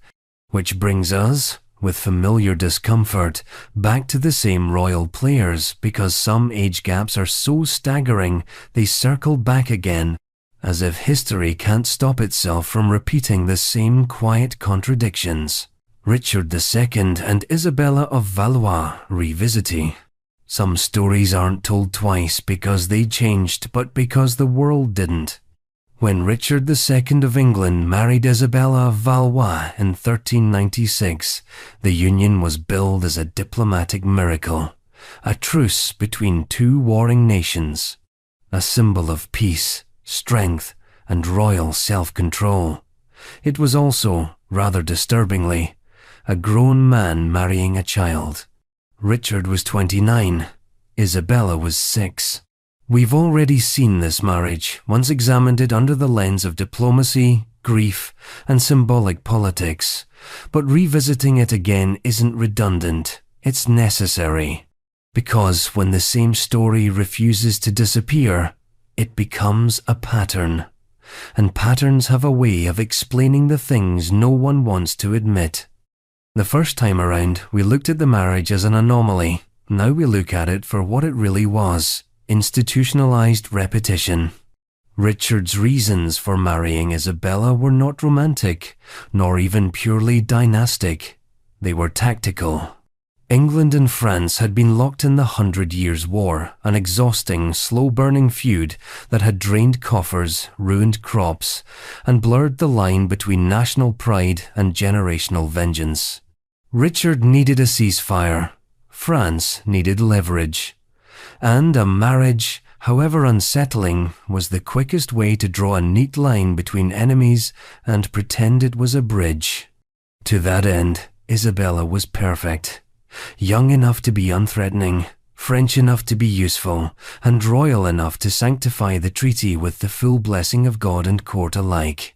She was paraded across England as the future queen, dressed in gold-threaded gowns too large for her frame, her tiny hand tucked into Richard's as if it were a formal accessory. The public was instructed to celebrate. The nobility was advised to nod. No one was supposed to ask questions, and to their credit, few did. Even chroniclers of the time, who rarely resisted a chance to inject drama into royal records, were remarkably restrained. They described Isabella as precocious, Richard as patient, and the marriage as ceremonial. They repeated that the union would not be consummated until she reached maturity, a promise that sounded noble only if you forgot that she was a political hostage first and a human being second. Behind the tapestries and rehearsed smiles was a simple truth. The marriage was less about the future and more about optics. Richard, who had faced rebellion, assassination plots, and internal fracturing among his nobility, was trying to look like a man in control. A king not just capable of ruling, but of choosing peace. And then he lost everything. In 1399, just 3 years after the wedding, Richard was deposed by his cousin Henry Bolingbroke, who became Henry IV. Richard was imprisoned. Isabella, still only 9 years old, was now a queen in name, only a girl without a husband, country, or title. The new regime tried to clean things up. Henry IV offered to marry Isabella to his son, the future Henry V. This would tie the two houses together, soothe the political mess, and avoid the awkward implication that England had just sent a child bride back to France in disgrace. But France said no, emphatically. Isabella returned to her homeland in 1401. What followed was a quieter chapter 1 that unfolded away from the English throne, but no less shaped by it. In 1406, she married Charles, Duke of Orleans, a man closer to her in age, and someone she reportedly chose with more agency than she'd ever been afforded before. The marriage seemed happy, or at least untroubled. She died in 1409, just 19 years old, after complications from childbirth. Her daughter lived. History moved on. And here's where the story becomes harder to tell because there is no dramatic climax, no rebellion, no great betrayal, just a pattern. A girl offered to a man twice her age. A promise of peace built on borrowed time. A royal marriage so symbolic it swallowed the people inside it. Revisiting the story of Richard and Isabella isn't about retelling it. It's about recognizing that it was never told properly to begin with. Because when monarchies repeat the same structural violence under the guise of ceremony, they don't just reshape politics, they erase people. They turn children into symbols, treat women like treaties, and call it continuity. Isabella's portrait still hangs in some historical galleries, a child in heavy robes, her expression unreadable, her story archived not under tragedy, but diplomacy. But when you revisit that image, what you see is not just a queen. You see a placeholder, a delay, a girl written into a script she didn't audition for. And the unsettling part? She wouldn't be the last. Because the next bride on this list would also be remembered not for her voice, but for her timing, caught in the long shadow of empire, married into a world that valued noble lineage more than individual fate, and forever marked by the quiet question, what happens to a dynasty when the girl it rests on isn't old enough to say no? Feodora of Saxe-Meiningen and Prince Heinrich XXX Reuss of Köstritz. In the ever-expanding footnotes of European nobility, some names hover just outside the spotlight, too minor to headline, too entangled in dynastic threads to ignore.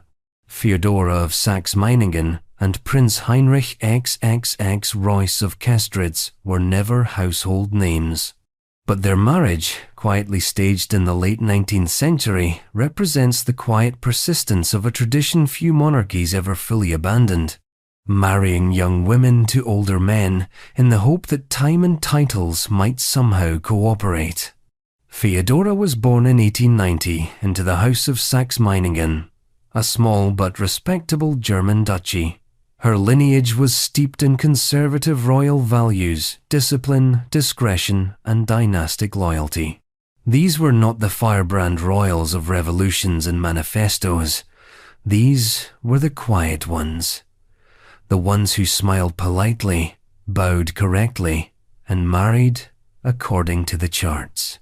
Prince Heinrich XXX Reuss of Köstritz, yes, 30 was from the House of Reuss, a family so devoted to tradition that they named every male heir Heinrich and then numbered them chronologically, restarting the count every century.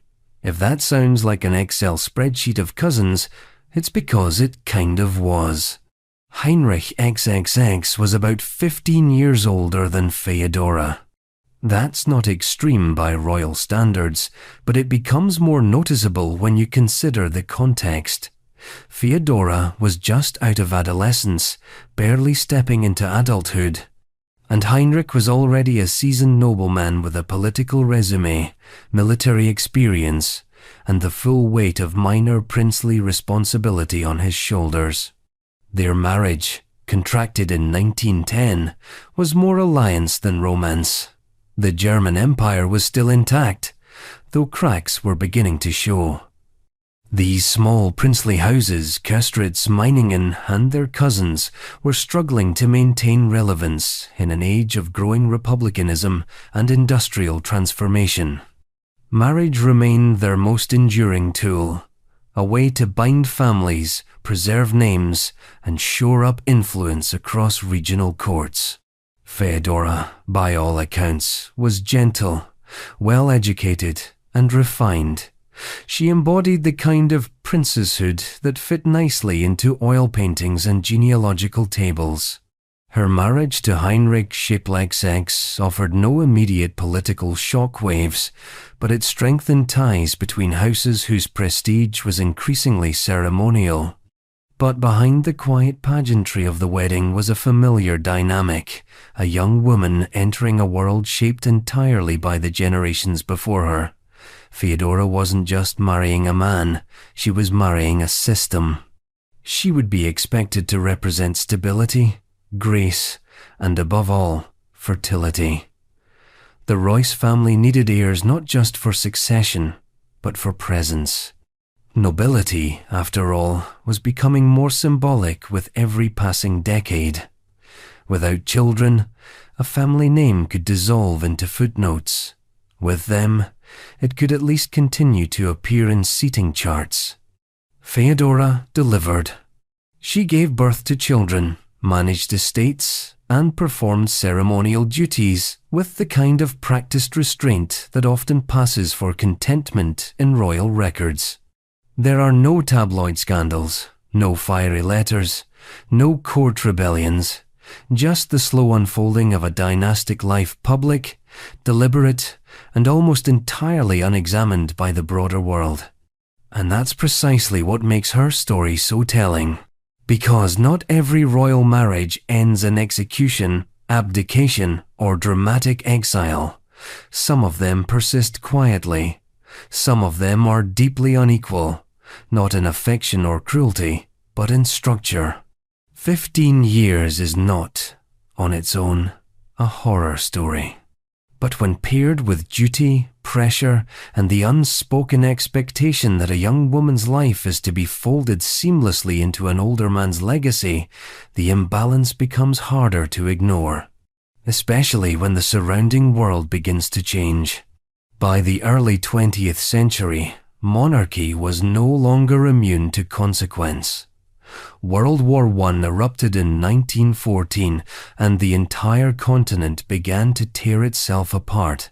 The German Empire collapsed by 1918, and with it, the formal titles of hundreds of minor nobles. Feodora and Heinrich, like so many aristocrats of the era, became relics in real time, stripped of legal power, but still cloaked in social performance. They were no longer ruling anything. They were simply playing the roles assigned to them by birth and marriage. Prince Heinrich XXX died in 1939, just as Europe braced for yet another war. Feodora lived until 1972, long enough to see the monarchy erased from most of the continent, and the world that once demanded her obedience quietly disappear. And in the end, hers is not a tragic story. It is a quiet one. A study in how institutions sustain themselves not with fire and blood, but with repetition, with young brides, with polite silences, with marriages that look fine on paper and feel inevitable. Feodora's life was not about upheaval. It was about endurance. But that endurance came at a cost, one that many royal women paid without ever being asked if they agreed to the terms. And while her story might seem like the end of an era, it isn't. Because dynastic math has a long memory, and history has a way of circling back. Which takes us next to Portugal, where a queen married her own uncle, the king, and the throne became a family affair in the most literal and legally confusing way possible. Maria I of Portugal and Infante Pedro, her uncle. In the 18th century, European monarchies were beginning to feel the tremors of change. Enlightenment ideals were spreading. Revolutions were simmering. But within many courts, the marriage contracts continued exactly as they always had, with ink, blood, and a complete disregard for modern sensibilities. Maria I of Portugal was born into one of the oldest ruling houses in Europe. She was intelligent, deeply religious, and raised with a clear understanding of what her future would require. As the eldest surviving child of King Jose I, she was, by law and by lineage, the heir presumptive to the Portuguese throne. She would become queen. That was never in question. What was in question, uncomfortably so, was who she would marry. The answer came from within the family. Literally. In 1760, at the age of 25, Maria married Infante Pedro of Braganza, her paternal uncle. He was her father's younger brother, 20 years older than she was, and already a seasoned statesman within the Portuguese court. Pedro was 45, experienced, politically adept, and fully immersed in the dynastic machinery that kept the House of Braganza spinning. By most standards, moral, cultural, or emotional, it was a deeply uncomfortable arrangement, but in royal terms, it made perfect sense. Keeping bloodlines pure had been the obsession of European royalty for centuries. Marriages between uncles and nieces, cousins, and even siblings were not unprecedented. They were seen as strategic. Marrying within the house preserved dynastic claims, kept foreign influence at bay, and simplified the already tortuous family trees scribbled in court archives. Maria and Pedro's marriage was presented as stabilizing. It unified two branches of the same royal bloodline. It eliminated outside claims. It consolidated legitimacy. It also, quietly, erased the idea that either of them had a choice. Maria was reportedly devout and dutiful. Pedro was formal, reserved, and fiercely loyal to the Braganza dynasty. Their marriage, on the surface, was functional. They produced 6 children, including the future king João VI. In dynastic terms, it was a success. Heirs were born, lines were secured, the throne was kept within the family. But beneath that polished surface, the story of Maria and Pedro is far more complex and more unsettling. Because what happens when you marry a person you were raised to call uncle?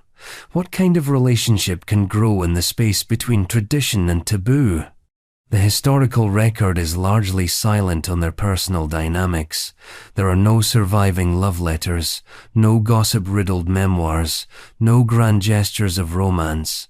What we have are official documents, court records, and the careful choreography of two people performing a role they never got to rewrite. Maria ascended to the throne in 1777, becoming the first undisputed queen regnant of Portugal. Pedro, already styled as her consort, became king jure king in right of his wife. But his kingship was ceremonial, not sovereign. Maria ruled. And she ruled well, at least at first. Her early reign was marked by intelligence and reform. She repealed many of her father's oppressive laws, promoted education, and earned the respect of her people. She was called Maria the Pious, not as mockery but as genuine recognition of her devotion both to her faith and her country. But tragedy began to accumulate like a slow tide. Her husband and uncle, Pedro, died in 1786. Then her eldest son João's wife died in childbirth. Then João's infant daughter died. Then her confessor. Then her mother. The series of personal losses stacked so closely together had a profound effect on Maria. By 1792, she began to show signs of severe mental decline. Some historians have diagnosed her, retroactively, with clinical depression or religious psychosis. Others simply call it madness, in the cold language of the time. Her cries could reportedly be heard throughout the palace. She believed she was damned. She believed she had committed sins that could not be absolved. She never recovered. By 1799, her son João officially took over the government as Prince Regent. Maria remained queen in name, but not in function. Her condition deteriorated until her death in 1816, during exile in Brazil, Portugal, having fled the Napoleonic invasions across the Atlantic. What remains of her marriage is a dynasty preserved and a woman erased. There are no great romantic tributes, no wistful court poets, just a legal union between a niece and an uncle, designed to maintain control over a kingdom that, like its queen, was slowly unraveling beneath the weight of history. Pedro may have loved Maria, or perhaps he simply respected her duty, or perhaps he saw in her the same inevitability that governed his own life. What we do know is that their union was neither scandalized nor celebrated, it was merely expected. And sometimes, that's the darkest part of all. Because when something unsettling is treated as normal, it doesn't fade from history, it fades into it. And as the royal houses of Europe continued their centuries-long game of genetic Jenga, more than one kingdom would come to regret how tightly it had tried to keep its bloodlines in place. Which takes us next into a tangled web of medieval marriage politics, where English kings and foreign-born brides became the currency of war, peace, and temporary illusions of control. Other medieval and early modern arranged royal marriages. History has a convenient way of filing entire categories of uncomfortable reality under the heading of tradition, and perhaps nowhere is that more apparent than in the dizzying array of arranged royal marriages across medieval and early modern Europe, where the exchange of young brides for old kings, barely-of-age girls for battle-hardened monarchs, and children for treaties wasn't the exception, but the operating system. This wasn't about romance. It was barely about diplomacy. It was about lineage.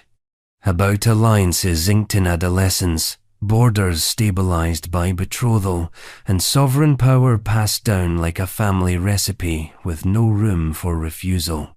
Take, for instance, the marriage of Henry V of England and Catherine of Valois, a union wrapped in silk and strategy and built squarely on the scaffolding of conquest. Henry V was already a national hero by the time of his marriage in 1420.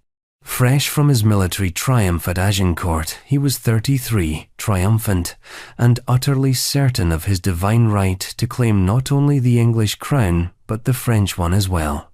The Treaty of Troyes gave him just that, a legal claim to France through marriage to the French king's daughter. Catherine of Valois was 17. She had barely stepped out of childhood when she was thrust into the center of one of Europe's longest and bloodiest conflicts. Her father, Charles VI of France, was descending into madness. Her kingdom was fractured. And so she was offered to the enemy, not as a betrayal, but as a bargain. One young bride in exchange for peace, legitimacy, and a thinly veiled occupation. Their wedding was both political theatre and realpolitik. Henry took Catherine back to England, where she was crowned queen. By all accounts, their relationship was civil, perhaps even affectionate, but short. Henry died just 2 years later, in 1422, of illness while campaigning in France. Catherine, widowed at 19, was left with an infant son, the future Henry VI. What followed was a royal script so familiar it bordered on parody. Catherine's role was immediately downgraded from queen to potential liability. Her youth, beauty, and widowhood made her dangerous.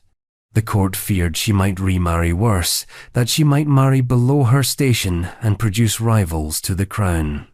And so a law was passed. The Dowager Queen could not marry without the consent of the King's Council. A council, it should be noted, that reported to the infant king. The restriction wasn't just about power, it was about ownership. Catherine had been transferred once already from France to England, and now she was to be preserved, displayed, but never given agency, which made her next move all the more subversive. She reportedly fell in love with Owen Tudor, a Welsh courtier of modest status. They married in secret, perhaps unofficially, and had several children. Among them was Edmund Tudor, father of the future Henry VII. Catherine's quiet rebellion would go on to found the Tudor dynasty itself. But her original marriage, like so many others of her era, was never meant to be about rebellion. It was meant to be about sealing a treaty, producing an heir, dying quietly if necessary. She just didn't stick to the script, and Catherine was hardly alone in her experience.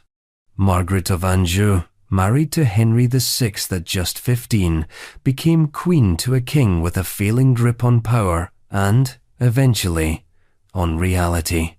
She was thrust into a civil war before she was legally old enough to make her own decisions.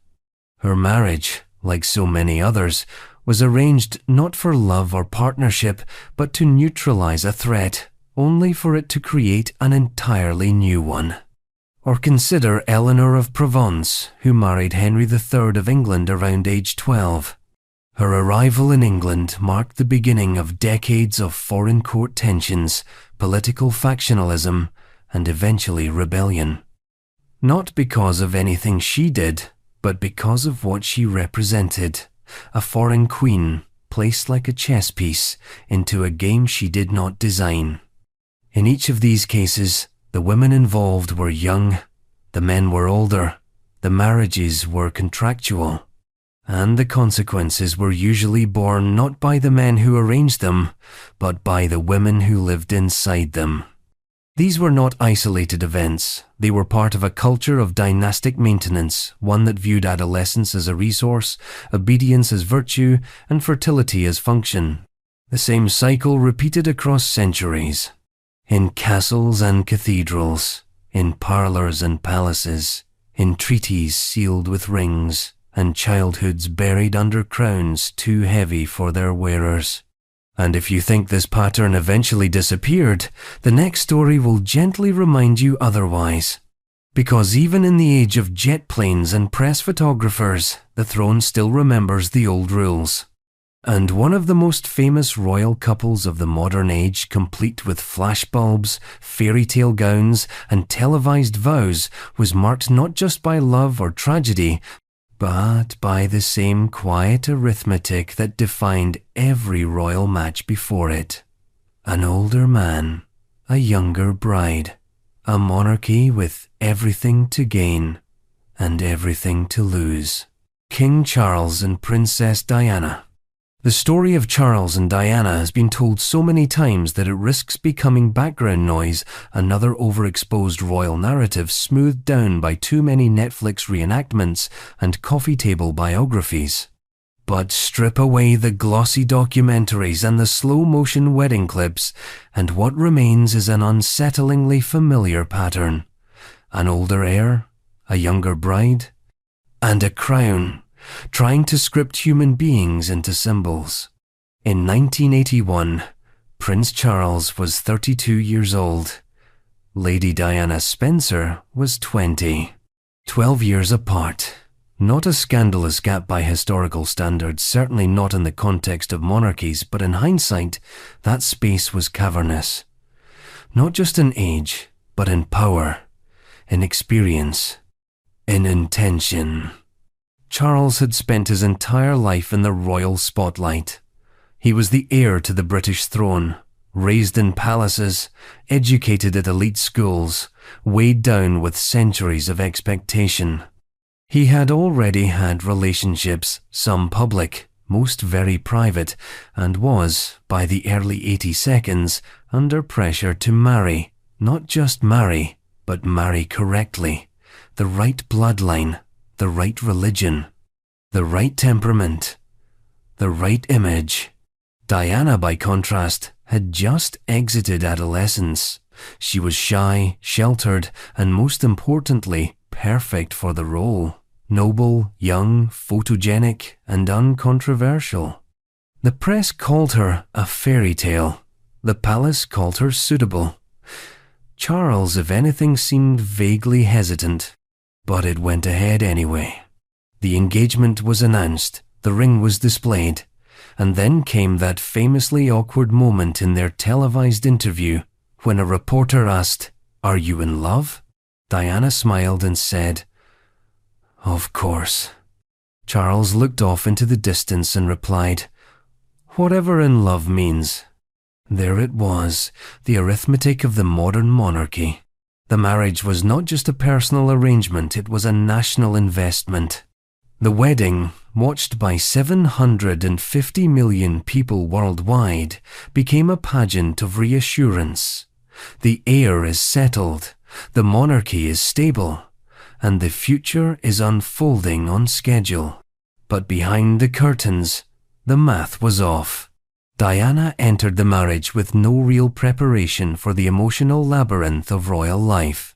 She was 20 years old, instantly the most photographed woman in the world, and bound to a man who was already emotionally tethered elsewhere.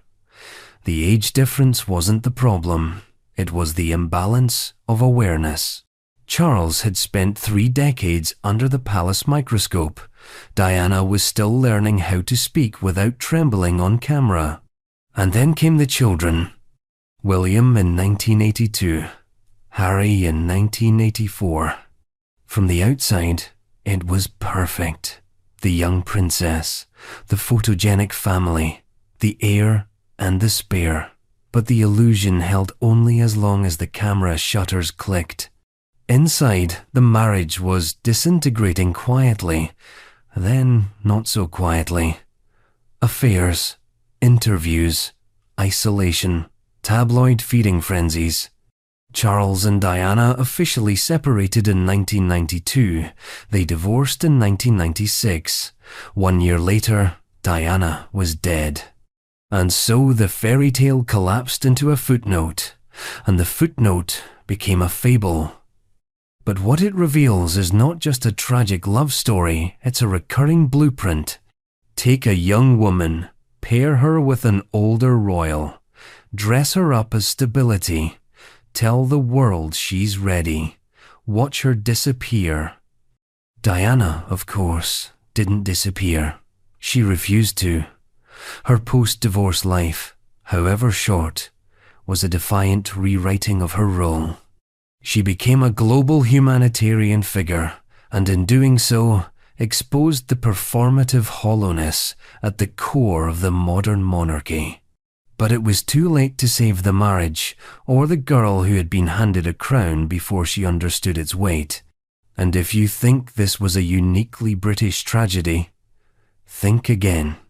Because even among the sunlit balconies of Monaco, the pattern would repeat. An older prince, a younger bride, and a kingdom that still believed appearances could outlast reality. Prince Albert and Princess Charlene revisited. Yes, again. Because the story of Prince Albert II and Princess Charlene doesn't become less relevant with repetition, it becomes more revealing. We've already met them once. Albert, the 3-year-old lifelong bachelor. Charlene, the 3-year-old Olympian, thrust into royal life like a swimmer dropped into a frozen sea. The age gap, 20 years, wasn't the only distance between them. There was also culture, background, intention. But what warrants a second look isn't the tabloid drama. It's the persistence of a system that still insists this kind of match works. Even after a decade of marriage, Charlene's public appearances remained erratic. Her smile, when it appeared, rarely reached her eyes. In 2021, she spent months away from Monaco.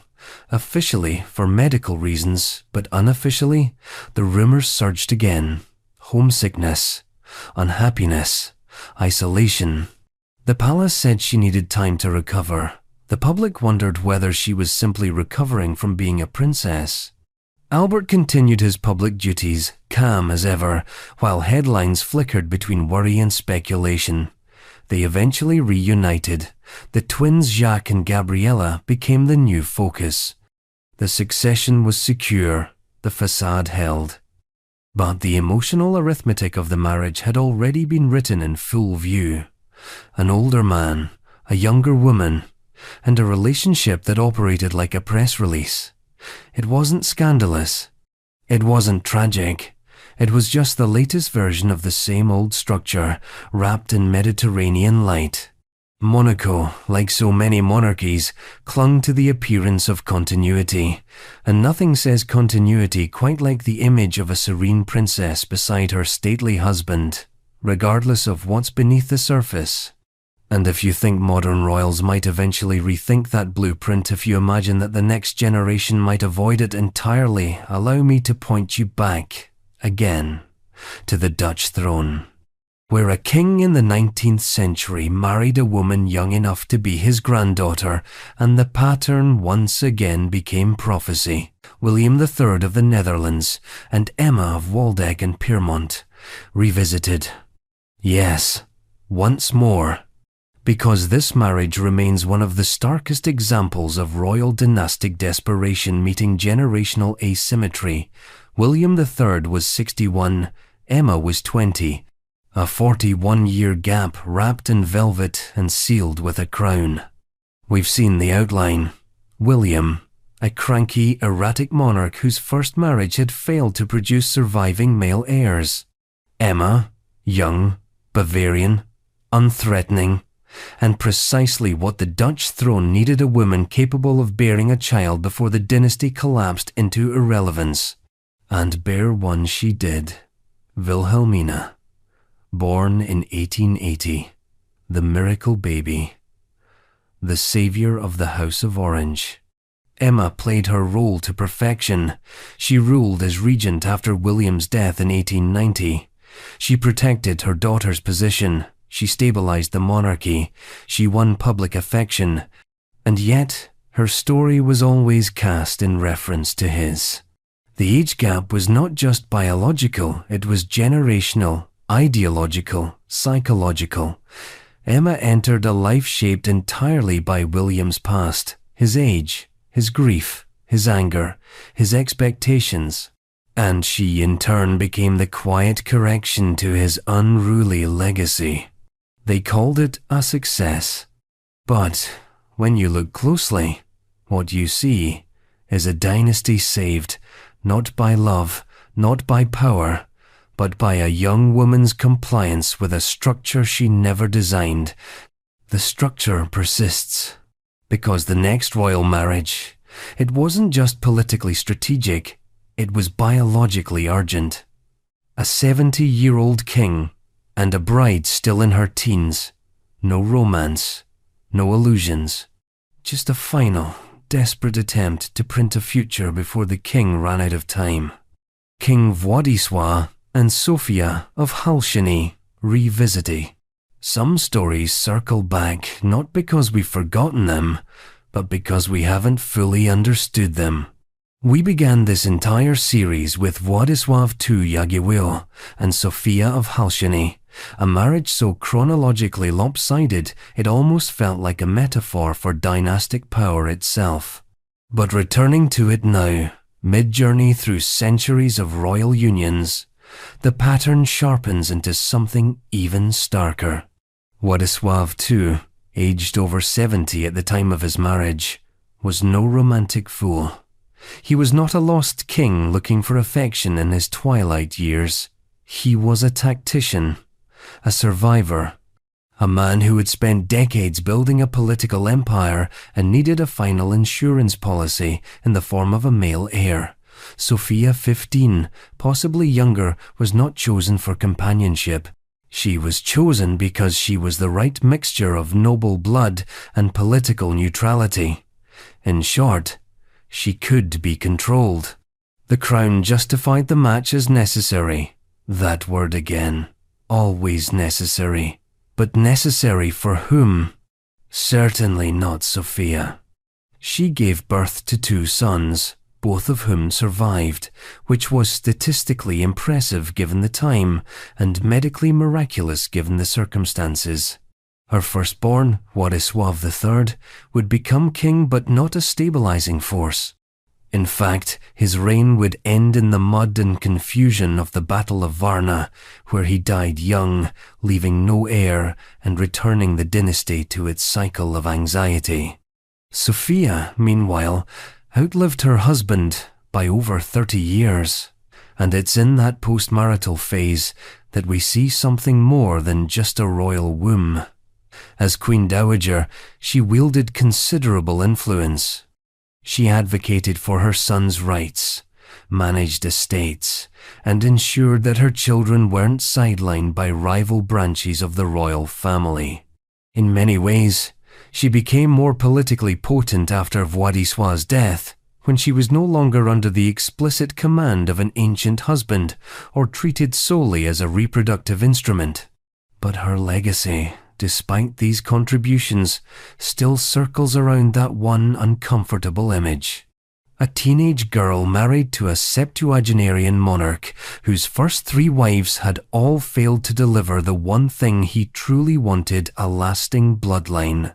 In modern terms, the union reads like a case study in institutional control. A young woman, raised and trained to perform a national function, her personal experience irrelevant, her inner life undocumented. Her marriage recast as a national miracle the moment a child was born.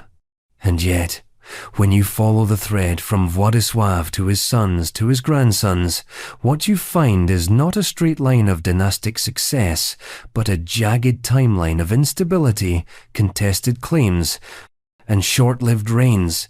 The very problem the marriage was supposed to fix, succession, remained broken. What it did preserve was the illusion of continuity, the performance of control, the theater of inheritance. So why revisit it? Because the more examples we see, the more clearly we understand that these marriages were not isolated decisions. They were systemic design. And the system didn't just permit them, it required them. A king past his prime, a bride barely out of girlhood, a kingdom desperate to keep the crown above water, no matter the cost.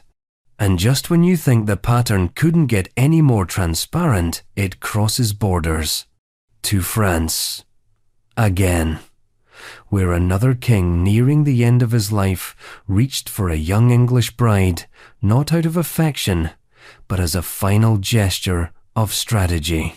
Louis XII and Mary Tudor revisited.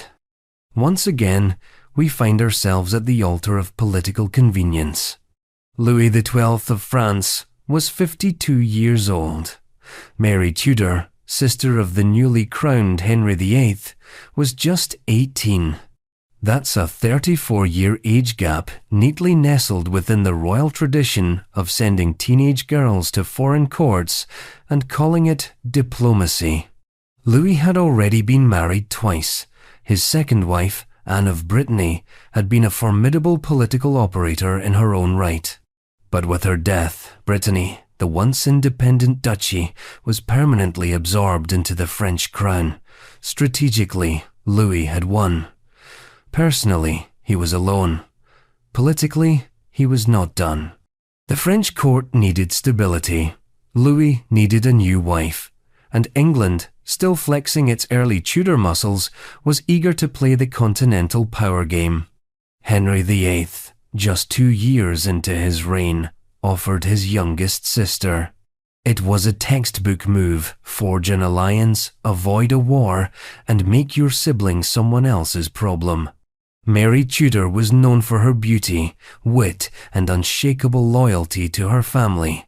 She was also known for being in love with Charles Brandon, Duke of Suffolk, a courtier of lower rank but deep connection to her heart. She begged not to be sent to France. She lost. The wedding was rushed, as if the French court sensed the fragility of their king. Mary arrived with a glittering entourage, married Louis in October 1514, and was Queen of France for exactly 82 days. Louis died on January 1st, 1515. The official cause was illness. The unofficial rumor was that the 2-year-old king had been trying a bit too hard to keep up with his 8-year-old bride. The French courtiers joked. The English dignitaries smiled.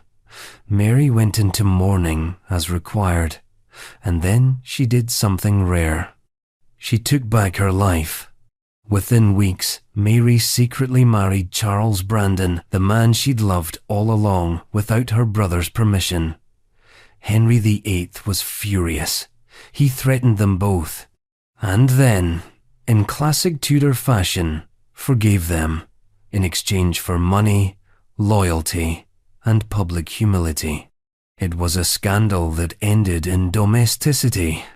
Mary and Charles lived quietly, by Tudor standards. They had children.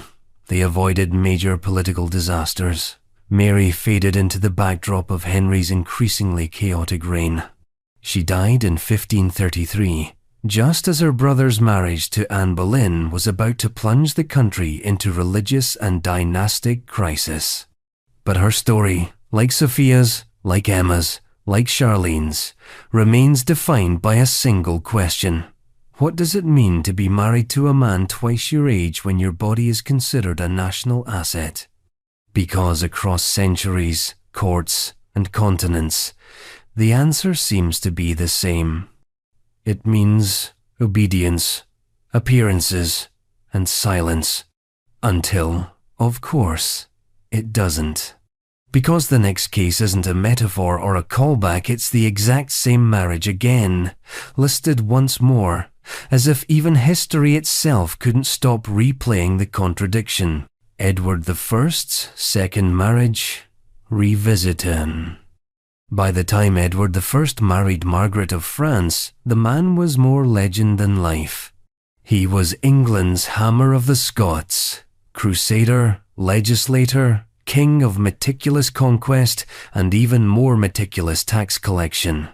His first wife, Eleanor of Castile, had died in 1290 after a marriage that, by all accounts, had been unusually affectionate. The pair had spent decades together.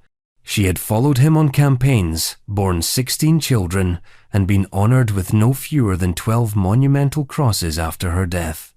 Edward mourned her publicly, sincerely, and then, 9 years later, married again. This time, the motive was not affection, it was politics, and the bride was not a fellow veteran of court life, but a 20-year-old French princess. Margaret of France was the half-sister of Philip IV, the King of France. Her marriage to Edward I was negotiated as part of a fragile truce between England and France in 1299. The 100 Years' War hadn't technically started yet, but the climate was already heavily armed and diplomatically exhausted. A union between the two houses was supposed to be the balm. Edward, at the time of their wedding, was about 60, possibly older. That makes the age gap roughly 40 years. It wasn't unusual, of course. By this point in our journey, it almost feels banal. The older king, the teenage bride, the marriage designed more to patch treaties than to forge love. But what makes this particular case so eerily emblematic is that it wasn't a one-time exception, it was Edward's second try at dynastic reinforcement. He had already had multiple sons with Eleanor, but most had died or were politically entangled. His heir, Edward of Caernarfon, the future Edward II, was widely seen as not ideal. Sensitive, unmilitary, more interested in court favourites than campaigns. Edward I, ever the iron-willed patriarch, wanted a second line of heirs, just in case. So he married Margaret.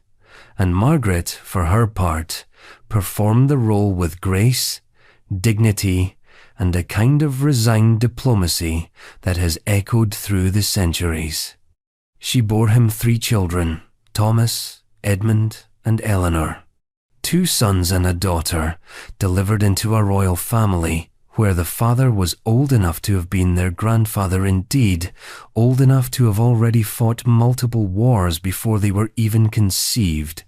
The English court, ever practical, adjusted its ceremonies accordingly. Margaret was treated with respect, but not intimacy. She was never a partner in policy, never a co-ruler. She was a royal instrument, important, visible, but not particularly empowered. Her role was reproductive and ceremonial, and she fulfilled both admirably. Edward died in 1307. Margaret was left a dowager queen at around 27 years old. She never remarried. Why would she? In widowhood, she gained more freedom than she ever had as a bride. She raised her sons with care, maneuvered court politics with quiet precision, and lived long enough to see the crown pass into the hands of her stepson Edward II, and eventually to her own son Thomas, Earl of Norfolk. In a strange way, her marriage had succeeded. She had preserved the royal bloodline. She had given England a spare set of heirs, and she had done it without scandal or complaint. And yet, her legacy remains shadowed by silence. No scandal, no rebellion, no drama. Just the quiet arithmetic of monarchy. An old king, a young bride, a temporary alliance, and a lineage temporarily stabilized. Until, of course, it wasn't. Because if there's one thing we've learned by now, it's that royal marriages are only ever as stable as the politics they were designed to soothe. And just as Europe started looking westward and downward for new powers to rise, the structure of these marriages didn't dissolve, they spread. Which takes us, next, into the unnamed clusters, the royal gaps that don't come with portraits or parades, but with whispers across generations. The kind that weren't immortalized in tapestries, but still followed the same logic. Other examples of kings much older wed to young princesses. There are stories that history records in marble, and others it scribbles into the margins. This next group falls into the latter category, not one marriage, but a type, a structure, a repeated arrangement so common that it barely warranted individual attention in the annals of power, but together forms a grim chorus. Across medieval and early modern Europe, the formula was always the same. A king in his 50s or 60s or older found himself widowed or heirless. The court panicked, the advisors gathered, and a solution was reached. Find a young princess, quickly, secure a marriage, produce an heir, reassure the kingdom. The names blur together. A Hungarian monarch marrying a teenage Habsburg niece, a Moldavian voivode sealing a peace with a marriage to a barely adolescent Lithuanian duchess. A Danish king, aging and infirm, marrying a young German countess more notable for her dowry than her personality. Most of these unions produced heirs, many did not, but all of them followed the same script. The bride is young, often in her early teens, sometimes younger, always described as beautiful, obedient, and well-mannered, which, in this context, usually meant silent. The groom is powerful, older, militarily tested, politically significant, often recently widowed. His need to remarry is rarely questioned. The marriage is urgent. It exists not for companionship, but for continuity. The crown must not be left to chance. The line must continue.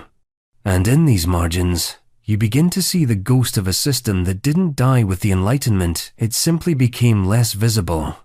The women involved in these matches are often unnamed, their stories lost to treaties, their voices buried beneath lineage charts. We know them only by their offspring, if any, or their tombs if marked, or the rare mention by a diplomat who attended the wedding and commented on how pale the bride looked. But they existed, and they mattered. Even if history doesn't always remember their names, this wasn't love, it wasn't partnership, it was logistics. These were marriages as blueprints. Girls handed over not for who they were, but for what they could carry. And what they could carry, always, was legacy. That's what makes this unnamed category so telling, because it shows that the age gap wasn't the exception. It was the system. A system where the king's aging body could be compensated for by a bride's youth, where power didn't just tolerate the imbalance, it demanded it.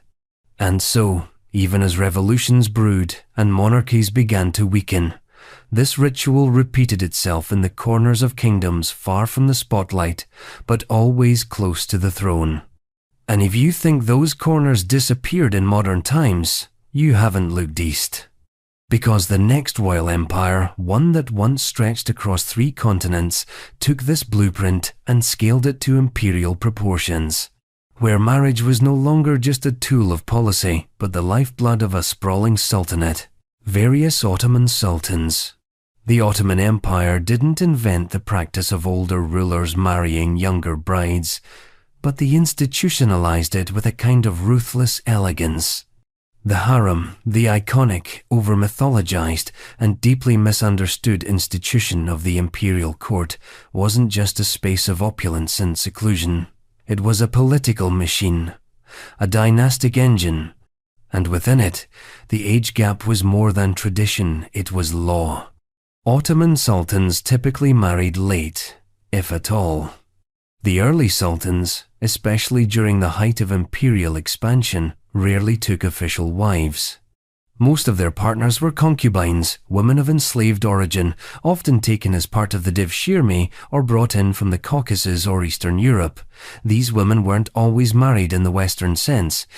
They bore sons, were raised to powerful positions in the harem hierarchy, and could rise to extraordinary influence. But the relationships were often carefully constructed to avoid the kind of dynastic chaos that had plagued European courts, and yet age dynamics were unmistakable. The sultans, often well into their 40 or 50 by the time they chose a formal consort or focused on dynastic succession, inevitably selected partners decades younger. In some cases, the gap was 30 years. In others, 40. In a few, even more. And unlike European courts where the union would be solemnized with fanfare, in the Ottoman context, it often occurred behind closed doors, announced only when a pregnancy or a birth elevated a woman to the status of Haseki, favorite consort, or valid sultan, queen mother. One of the clearest examples of this dynamic was Sultan Suleiman the Magnificent and Hurrem Sultan Roxelana. Though their ages were relatively close, perhaps only a 10 to 15-year gap, the structure they embodied set the template for the empire's future. The powerful ruler, choosing his consort from a sea of youth, beauty, and obedience. Later, sultans would stretch the age difference further, marrying or elevating girls who were barely teenagers, while they themselves were grizzled veterans of the Janissary Corps or the battlefield. Sultan Abdulmajid I, for instance, was in his early 32s when he began taking younger consorts, some as young as 15 or 16. His son, Sultan Abdulaziz, followed a similar pattern. By the late 19th century, these age gaps had become quietly normalized, an almost mechanical aspect of imperial continuity. But here's the twist. These young women, especially those who bore sons, could eventually outrank everyone. Once their sons ascended the throne, they became valid sultans, often ruling the court with extraordinary power.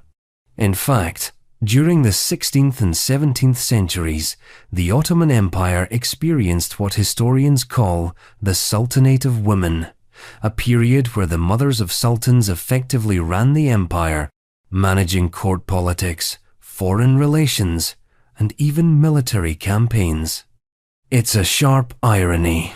Women who entered the court as powerless teenagers, married to men twice or three times their age, ended up becoming some of the most powerful figures in Islamic imperial history.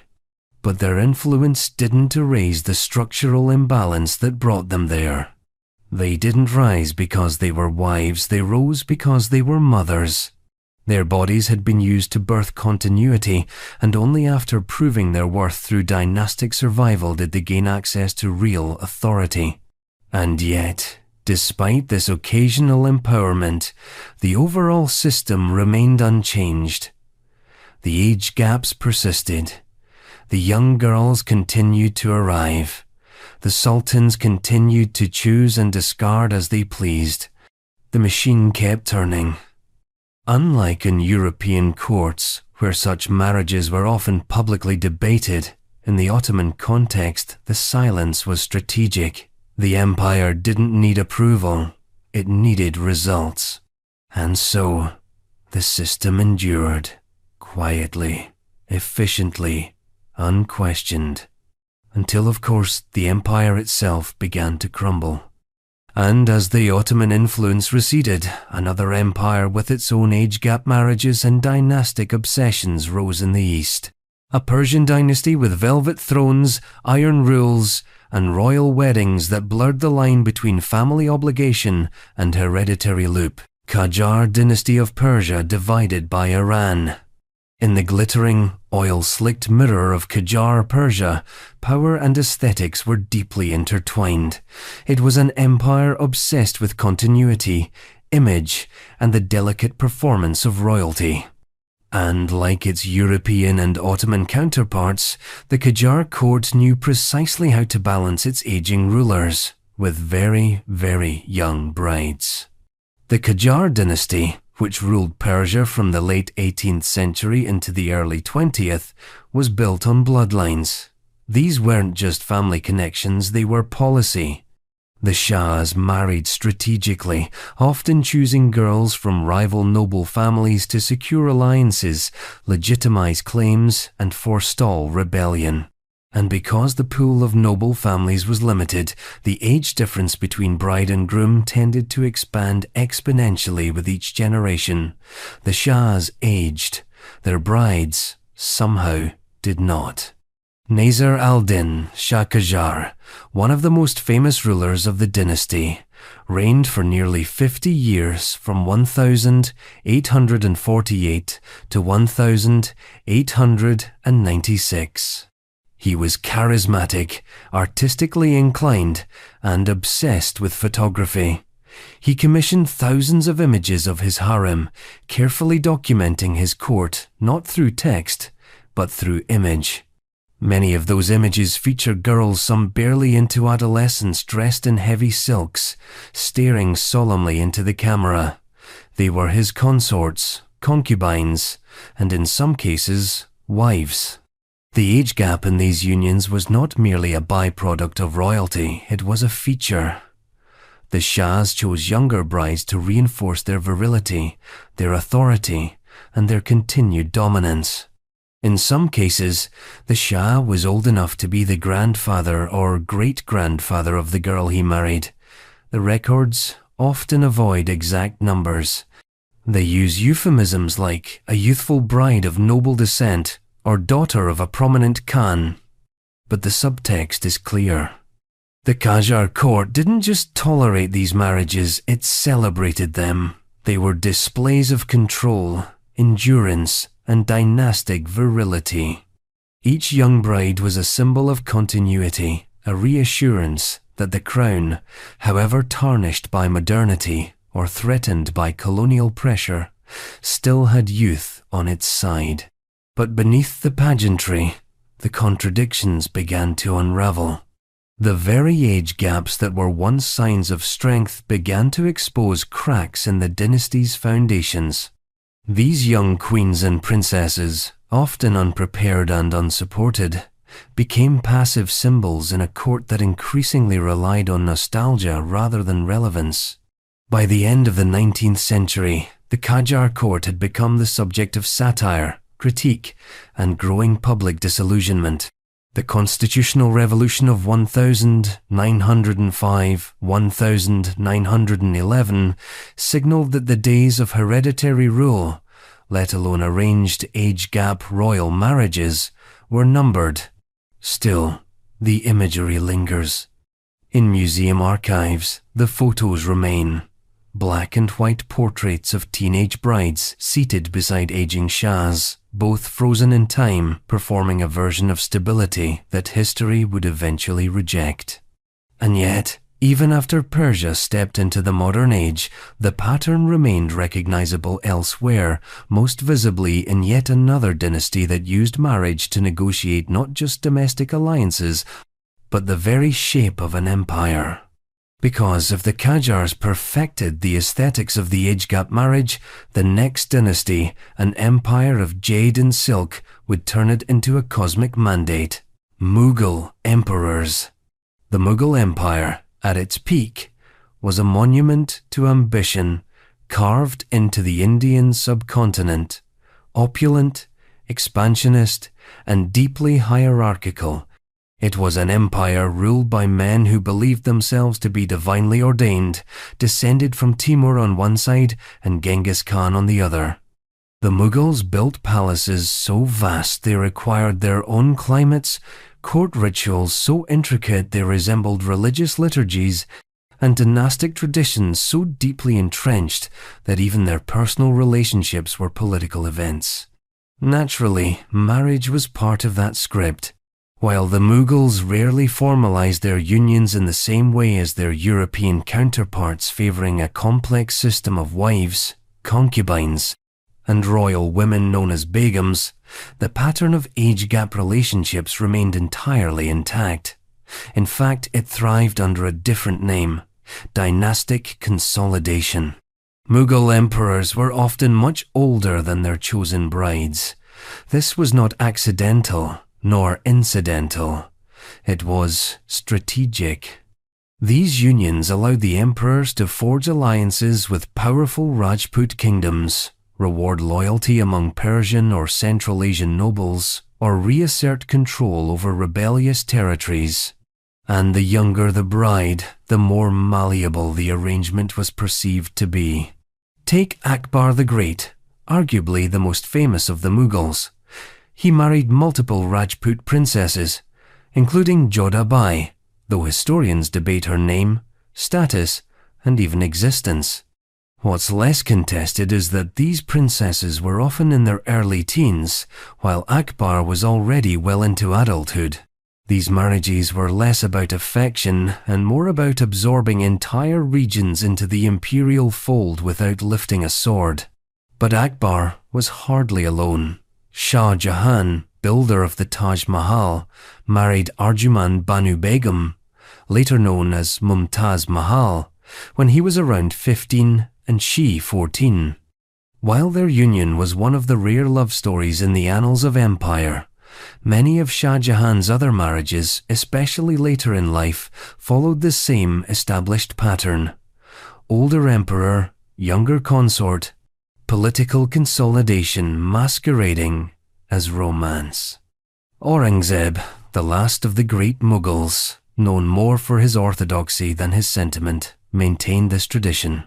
His multiple marriages and vast harem followed precedent, with consorts often decades younger, plucked from noble households to guarantee loyalty or prevent rebellion. What's particularly haunting about the Mughal marital structure is how little voice the women had, not just in choosing their husbands, but in shaping their own legacies. Most of these young brides disappear into the footnotes of history, named once in a wedding record or genealogical scroll, then lost forever. Even the mothers of emperors, arguably the most powerful women in the system, are often remembered only by the sons they produced. The harem system itself was a sealed world, governed by hierarchy and surveillance. And yet, some of these women, despite the constraints, managed to wield influence. Nur Jahan, wife of Emperor Jahangir, effectively ruled in his stead for years, signing decrees, issuing coins in her name, and commanding imperial troops. But her power was the exception, not the rule.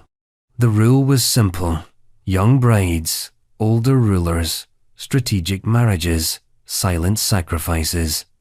It's tempting to view this through a purely historical lens, to excuse it as a relic of a different time. But when the system is so consistent, so widespread, and so essential to imperial governance, it becomes impossible to separate the politics from the people. These weren't simply age-gap relationships. They were imperial policies, executed through the bodies and lives of teenage girls handed over like diplomatic offerings. And while the Mughal court no longer casts its long shadow over the Indian subcontinent, the echoes of its marriage politics can still be heard if you know where to listen. Because the next empire on our list didn't just inherit the structure, it scaled it, formalized it, and recorded every age difference in its ledgers, not as a moral question, but as an administrative detail. Chinese imperial marriages. There's something uniquely paradoxical about the imperial court of ancient China. It was a system that revered age, wisdom, and Confucian hierarchy, and yet, when it came to marriage, emperors repeatedly reached downward on the age scale, selecting consorts so young that entire reigns began before their brides had lost their milk teeth. In the vast dynastic machinery of China, marriage was less a private arrangement than a cosmic alignment. The emperor was the son of heaven, and his unions were meant to mirror celestial harmony. In practice, that harmony often looked like a middle-aged ruler taking a teenage or preteen bride selected from across the empire. The selection process was formal, even ritualized. During certain dynasties, eligible young girls from noble or wealthy families would be summoned to the palace and inspected for imperial suitability. This wasn't just about beauty. Officials assessed family loyalty, political usefulness, and even signs of auspicious fate. Once selected, these girls would be assigned ranks concubine, consort, empress, depending on the emperor's preferences and political needs. But whatever title they received, the age gap was almost always significant. During the Ming and Qing dynasties in particular, emperors routinely selected consorts under the age of 15. The emperors themselves were often decades older, particularly those marrying later in life to consolidate power or produce an heir after earlier misfortunes. In some cases, emperors well into their 60s married girls not yet in their teens. These weren't anomalies, they were systemic procedures. Take the Qianlong Emperor, who ruled from 1735 to 1796 and lived into his late 82nd. He took multiple young consorts throughout his life, especially after the death of his beloved Empress Xiao Xianqun. These new brides, often decades younger, were rarely mentioned in imperial histories unless they bore a son or fell into disgrace. Or the Guangxu Emperor, who came to the throne as a child and was later forced into a politically arranged marriage orchestrated by Empress Dowager Cixi. His empress, Longyu, was close in age, but his harem included several young girls selected from noble Manchu families, some so young that palace attendants had to raise them alongside the emperor. The selection of young brides wasn't merely traditional, it was a form of imperial insurance. Young girls could be molded, trained, and, perhaps most importantly, controlled. Their loyalty could be engineered through isolation, their identity overwritten with ceremonial roles. But the paradox went deeper. Confucian ideals valued filial piety, respect for age, and moral virtue. And yet, these very same ideals underwrote a system where youth was harvested for the continuation of imperial bloodlines.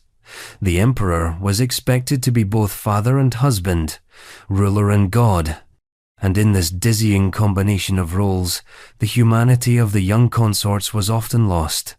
Even when elevated to the title of empress, many of these women lived lives of ceremonial confinement trapped behind lacquered screens, responsible for nothing less than the cosmic balance of the state, and always under scrutiny. In the rare cases where these women found influence, it came through palace intrigue or maternal clout, but most remained invisible, their lives unrecorded, their feelings undocumented. And still, the age gap remained as predictable as the sunrise, not because it was necessary, but because it had been normalized. In this world of silk scrolls, jade seals, and bone-deep ritual, the emperor's youth was optional, his bride's youth was not. And as the dynasties rose and fell, the imperial marriage remained eerily consistent. One man, many women, and a power dynamic so severe it barely left room for names.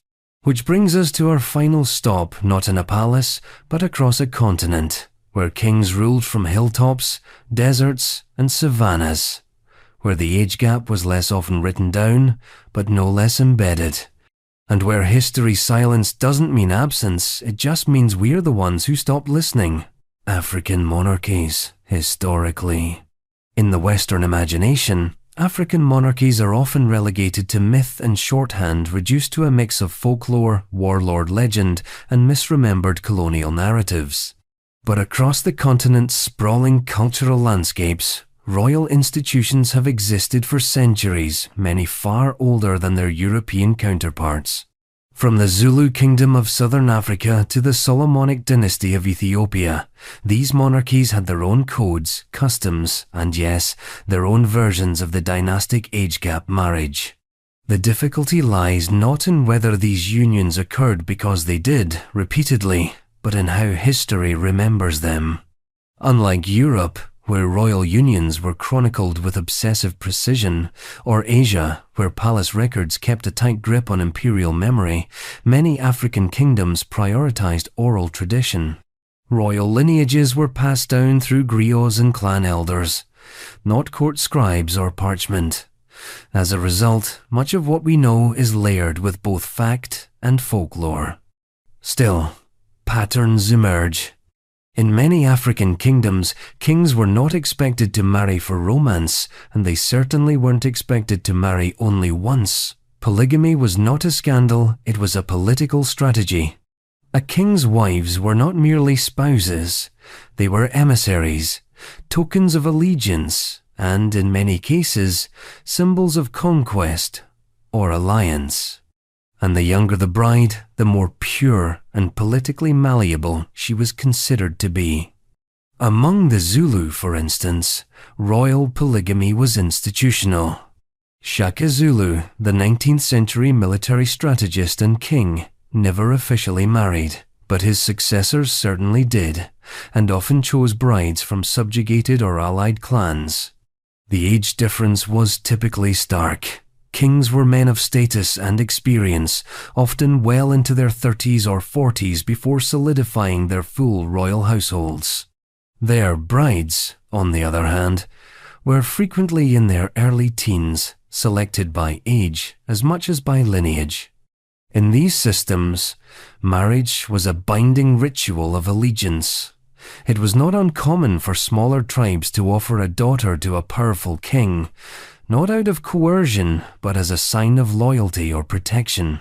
The daughter, often barely into adolescence, would become one of many wives in the royal enclosure, her status rising or falling based on her proximity to power, her fertility, and the fortunes of her own clan.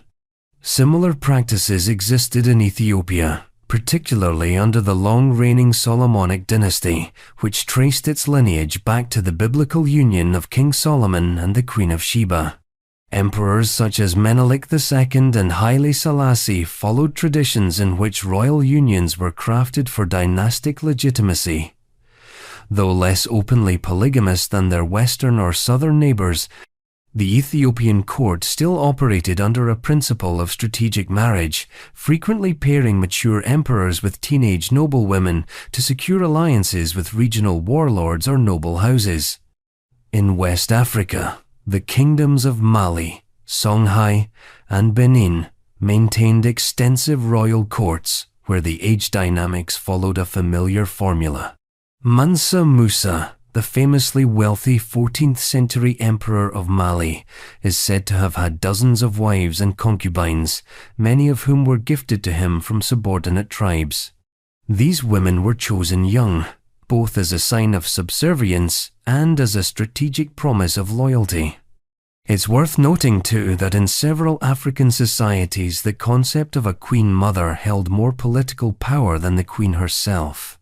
In kingdoms like the Ashanti of Ghana, the queen mother was a revered figure, often the king's actual mother, or a senior woman in the royal lineage, responsible for advising, selecting successors, and maintaining spiritual balance. This created a curious paradox. A king could have many young wives, but it was often an older woman who wielded the real authority behind the scenes. Despite the differences in structure and terminology, the age gap dynamic remains clear. Across kingdoms and centuries, a repeated pattern played out. Older rulers consolidating their legacy through younger brides, with marriage functioning less as a personal bond and more as a transactional bridge between clans, regions, or political factions. And unlike their European or Asian counterparts, these unions were less often preserved in writing and more often distorted by the lens of colonial record-keeping. European explorers and administrators frequently exaggerated or misunderstood the rituals they observed, sometimes painting African monarchies as unusually exploitative or bizarre, despite the fact that their own monarchies had spent centuries doing the exact same thing in embroidered robes. The problem was never the practice itself, it was whose version got archived. What emerges then is a sobering symmetry. From the stone churches of Axum to the savannah palaces of Dahomey, from the drumline ceremonies of the Yoruba to the spear-sharp councils of the Zulu kraals, royal marriages echoed the same structure. Consolidate power, ensure succession, preserve the illusion of divine rule. And as in all the other royal courts we've explored, age was not just a number, it was a hierarchy. A young bride was a clean slate, a symbol, a political gift, offered in silence, a future whose shape had already been decided. And so we end not with a modern conclusion, but with a global reflection. 30 marriages, 30 mismatches, 30 reminders that the architecture of royalty, no matter the continent, is built on appearances, performance, and legacy. Not love, rarely choice. Almost never equality. The crowns may have changed, the languages may differ, but the math never did. Power plus youth equals stability. At least, that was the idea. But history, cruel, poetic, and often darkly amused, always finds a way to subtract the illusion.